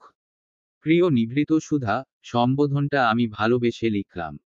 যদিও তোকে নাম ধরে ডেকেছি, কিন্তু কখনো প্রণয়পূর্ণ ভঙ্গিতে তোকে সম্বোধন করিনি। আশা করি খুব শিগগিরই সেই দিন আসবে, যেদিন তোকে প্রিয় শব্দটি উচ্চারণ করার অধিকার পাব। সেদিন আমি হব শহরের উজ্জ্বলতম নক্ষত্র, আর আমার খুশি হবে সবার থেকে কিছুটা ভিন্নতর, অনন্য। আজ গভীর রাতের নীরবতায় তোকে অদ্ভুতভাবে মনে পড়ছে। এই নিঃসঙ্গতায় নিজের অন্তর্গত অনুভূতিগুলো চেপে রাখা কষ্টকর হয়ে যাচ্ছে। তাই বিক্ষুব্ধ, অশান্ত, থিতিয়ে ওঠা মন নিয়ে জীবনে প্রথমবার হৃদয়ের গভীরে লুকিয়ে থাকা না বলা কথাগুলো সাদা কাগজে উন্মুক্ত করছি। অদ্ভুত লাগছে, কিন্তু লিখতে হবে। কারণ তোর থেকে দূরে থাকা অসহনীয় হয়ে উঠছে। এ অব্যক্ত যন্ত্রণা থেকে নিস্তার পেতে অসহ্য অনুভূতি সাদা পৃষ্ঠায় লিখে অভ্যন্তরীণ সত্তাকে শান্ত করা অতি জরুরি। জানিস, কত না বলা কথা জমে আছে তোকে বলার। প্রতিটি ক্ষণে তোর স্মৃতি মানসপটে ভাসে, আর আমি হারিয়ে যাই সেই পুরনো দিনগুলোর মাঝে। তুই সেই সপ্তদশী কিশোরী, যে আমারে মনে বিনা অনুমতিতে প্রবেশ করে অজান্তেই রাজত্ব চালিয়েছিস। আমায় ক্ষণে ক্ষণে বাধ্য করেছিস তুই নামক গুপ্ত সুধাতে আসক্ত হতে। আসক্ত হয়েছি, অগোচরে প্রণয় সাগরে ডুবেছি, মায়ামোহতে পড়ে নিজের অস্তিত্ব ভুলে বসেছি। এই নির্জন রাতেও তেমনটাই অনুভব করছি। সারাক্ষণ তোকে মনে পড়ে নিভৃত সুধা। শোন, তোকে না জানিয়ে এ নামটা দিয়েছি। পরে যদি জানতে পারিস কিছু মনে করিস না। আমার সম্বোধন নিয়ে ভ্রান্ত ধারণা তৈরি করিস না। নিভৃত সুধা, যে আমার গুপ্ত প্রশান্তি, যাকে মনে পড়লে আমার সব কষ্ট নিমিষেই বিলীন হয়ে যায়। কঠোর মনটা নরম হয়ে আসে। কিছুদিন ধরে আমার মনে অদ্ভুত প্রশ্নের আবির্ভাব ঘটেছে। আমার মতো পাষাণ হৃদয়ের যুবক তোর মতো কোমল ফুলের ন্যায় মেয়েকে কিভাবে ভালোবাসলো? কিভাবে অদৃশ্য মায়ে জড়িয়ে গেল? এ প্রশ্নের উত্তর আমি খুঁজেছি, কিন্তু পাইনি। তুই কি উত্তর দিতে পারবি? কোনে একদিন এ প্রশ্নের সম্মুখীন করব তোকে। সেদিন উত্তর জানলে জানিয়ে দিস, বুঝলি? সময়ের কর্কশ স্রোতে আমার সুখ, হাসি আর আনন্দ হারিয়ে যাচ্ছে, অথচ সেসব শোনার মতো কেউ নেই। আমাকে বোঝার মতো কেউ নেই। নিজেকে ভাঙছি, গড়ছি, কিন্তু দিন শেষে আমি নিঃস্ব। তোকে ছাড়া আমি 6 মাস কাটিয়ে ফেললাম। তুই কিনা কত কষ্ট, যন্ত্রণায় আছি তা কি জানিস? উহু, জানিস না। কারণ তুই আমার আশেপাশে নেই। সবার খোঁজ খবর নিলেও আমায় ঘৃণা করিস, অথচ সেই ঘৃণাকে পরোয়া না করে তোকে ভালোবাসি, আজীবন ভালোবেসে যাব। তোর প্রতি এ নামহীন অনুভূতির নাম কি দেওয়া যায়? একপাক্ষিক ভালোবাসা। যেদিন তুই এ বাড়ি ছেড়ে চলে গিয়েছিলি, সেদিন তোর চঞ্চল হরিণীর ন্যায় দুচোখে ভেসে উঠেছিল অসহনীয় যন্ত্রণা। তোর হৃদয়ে জন্ম নিয়েছিল ভুল বোঝাবুঝির অনাস্থা। সেই সামান্য ভুল আমাদের পথকে এত দূরে সরিয়ে দিল যে, মনে হলো আর কখনো তোকে পাওয়া সম্ভব নয়। সেই স্মৃতি আজও আমাকে ব্যথিত করে। তোর চোখের অনুপম দৃষ্টি যদি আমার সামনে আসতো, হয়তো আমি এভাবে ভেঙে পড়তাম না। তোর শ্রুতিমধুর কথা যদি শুনতে পেতাম, হয়তো আমি এতটা শূন্যতা অনুভব করতাম না। তুই কি ভাবতে পারিস, একজন মানুষ তার পুরো জীবন একটি নামের জন্য উৎসর্গ করে, আর সেই নামই হয়ে ওঠে তার অস্তিত্বের কারণ? আমার অস্তিত্বের কারণ আর সেই নাম, তুই ফাইরুজ। এই গভীর রাতে আমি শুধু বলবো, যদি কখনো তোর চোখে অতি ঘৃণায় অশ্রু নেমে আসে, তবে জানিস, আমি এখনো কোথাও আছি, হয়তো কোনো অলিখিত চিঠির পাতায়। সারা জীবন যদি তুই আমায় ঘৃণা কিংবা অপছন্দ করিস, তবুও আমি সেই ঘৃণা, অপছন্দতে থেকেও তোকে ভালোবাসবো। তুই আমার তকদিরে থাকিস আর না থাকিস, তবুও তোকে আমি পাওয়ার আশা ছাড়তে পারবো না। এ দেহে প্রাণ থাকা অবধি তোকে আমার না করা পর্যন্ত শান্তি নেই। এই যে আমায় একা চলে গেছিস, তবুও তোর অগোচরে খোঁজ খবর নিচ্ছি, গোপনে ভালোবাসছি। ভাবতেই অবাক লাগে ফাইরুজ, তোকে ছাড়া আমি শেষ হয়ে গেছি। সারহান ইদায়াত চৌধুরী। তুই হিনা ক্ষণে ক্ষণে মরছে, তবুও শেষ কথা বলবো। ভালোবাসি নিভৃত সুধা, ভালোবাসি ফাইরুজ। ইতি। তোর অপেক্ষায় থাকা অপ্রিয় একজন। অরিত্রিকা চিঠিটা বারবার পড়ল। চোখ তখনও অশ্রুসিক্ত, বিস্ময় ভরা। এই চিঠিটা লেখা হয়েছিল 3 বছর আগে। কতটা যত্ন, কতটা আন্তরিকতায় সারহান ভাই তার মনের কথা মিশিয়ে দিয়েছিল সাদা পাতার প্রতিটি অক্ষরে। অথচ সেই মানুষটি দিনের পর দিন নিঃশব্দে দহন হয়েছে, নিজেকে পুড়িয়ে এসেছে, তবুও কোনোদিন টের পেতে দেয়নি। ভাবতে ভাবতে হতবাক হয়ে যাচ্ছিল অরিত্রিকা। কতটা যন্ত্রণা সহ্য করে গেছে মানুষটা। ভেতরে ভেতরে অপরাধবোধে তলিয়ে গেল তার মন। প্রতিটি শব্দ পড়তে পড়তে মনে হচ্ছিল কাগজে লেখা নয়, তার প্রিয় পুরুষের নিঃশ্বাস ভেজা আর্দ্র কণ্ঠস্বর বাজছে কানে। প্রতিটি বাক্যে অনুভব করাচ্ছিল সেই মুহূর্তের অস্থিরতা, দহন আর গভীর ভালোবাসা। ভাগ্য কেন এতদিন নিষ্ঠুর খেলা খেলেছে, সে উত্তর খুঁজে পেল না অরিত্রিকা। তবে শেষ পর্যন্ত প্রিয় মানুষকে পেয়েছে, এটাই অনেক। চিঠিটা যত্ন করে ভাঁজ করল, আবার পুরনো হলুদ খামে ভরে ঠোঁট ছুঁয়ে দিল। তার মনে হলো, জীবনের সমস্ত আকাঙ্ক্ষা পূর্ণ হলো এই একটিমাত্র উপহারে, এটাই তার সবচেয়ে অমূল্য প্রাপ্তি। সেদিন ছিল সেপ্টেম্বরের 1 তারিখ। এই দিনটাকে চিঠি দিবস উপলক্ষে অনেকে উদযাপন করে। আমার মনটা সেদিন ভীষণ বিষণ্ণ। তাই ভাবলাম মনকে শান্ত করতে আর চিঠি দিবস উপলক্ষে প্রিয় মানুষকে চিঠি লিখলে মন্দ হয় না। আমি কোনো দিন প্রেমিক টাইপের কাণ্ড করিনি, তবে সেদিন করেছিলাম। সারহান বিমুগ্ধ নয়নে অরিত্রিকার পানে তাকিয়ে অতি শান্ত কণ্ঠে বলল।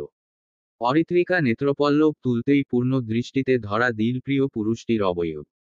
বাইরে তখন দমকা হাওয়ার ঝাপটা, শীতল বাতাস হুড়হুড় করে এসে ছুঁয়ে দিচ্ছে দুটি হৃদয়কে। হাওয়ার সেই ছোঁয়ায় মেয়েলি দেহ কেঁপে উঠল, অজানা অনুভূতিতে ভিজে গেল তার সত্তা। মুহূর্তেই উপলব্ধি করল কতটা গভীর সেই কথাগুলো, কতটা সত্য সেই আবেগ। কারণ সে জানে, এক গম্ভীর মানুষ সহজে মনের কথা প্রকাশ করে না। কিন্তু তার নেতা সাহেব আজ সেই কঠিনটুকু ভেঙে হৃদয়ের গভীরতা উন্মোচন করেছে। চিঠিটা টেবিলের ওপর রাখা ফুলেল বুকের পাশে রাখল অরিত্রিকা। তারপর নিঃশব্দে 2 পা এগিয়ে গেল সারহানের দিকে। যদি বুঝতে পারতাম আপনি আমাকে এতটা ভালোবাসেন, তবে আপনাকে ছেড়ে যাওয়ার মতো সাহস করতাম না আমি। অরিত্রিকা কথাগুলো বলে নিঃশব্দে কেঁদে উঠল। সারহান দুহাতে আগলে নিল মেয়েলি শরীরটা। দৃঢ়ভাবে আষ্টেপৃষ্ঠে জড়িয়ে নিল। এক হাত খোলা চুলের ভাঁজে আলতো করে ডুবিয়ে মোলায়েম কণ্ঠে বলল, আজকের দিনে কেউ কাঁদে। হম। অরিত্রিকা পুরুষালী প্রশস্ত বুকে মাথাটা মিশিয়ে ভেজা কণ্ঠে থেমে থেমে বলল, আচ্ছা কাঁদব না। চিঠি পড়ে কেমন অনুভব করলি?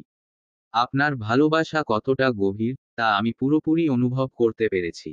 অরিত্রিকা লাজুক ক্ষীণ কণ্ঠে বলল। সারহান চুলের ভাঁজে মুখ ডুবিয়ে দিল। সেই চুলের মন মাতানো সুবাসে যেন ঘুরে আচ্ছন্ন হলো তার সমগ্র অস্তিত্ব। তার অমসমন হাতের অবাধ্য স্পর্শ ধীরে ধীরে ঘুরে বেড়াতে লাগলো অরিত্রিকার মেদহীন কোমরে। গভীর সেই ছোঁয়ায় অরিত্রিকা কেঁপে উঠল বারবার।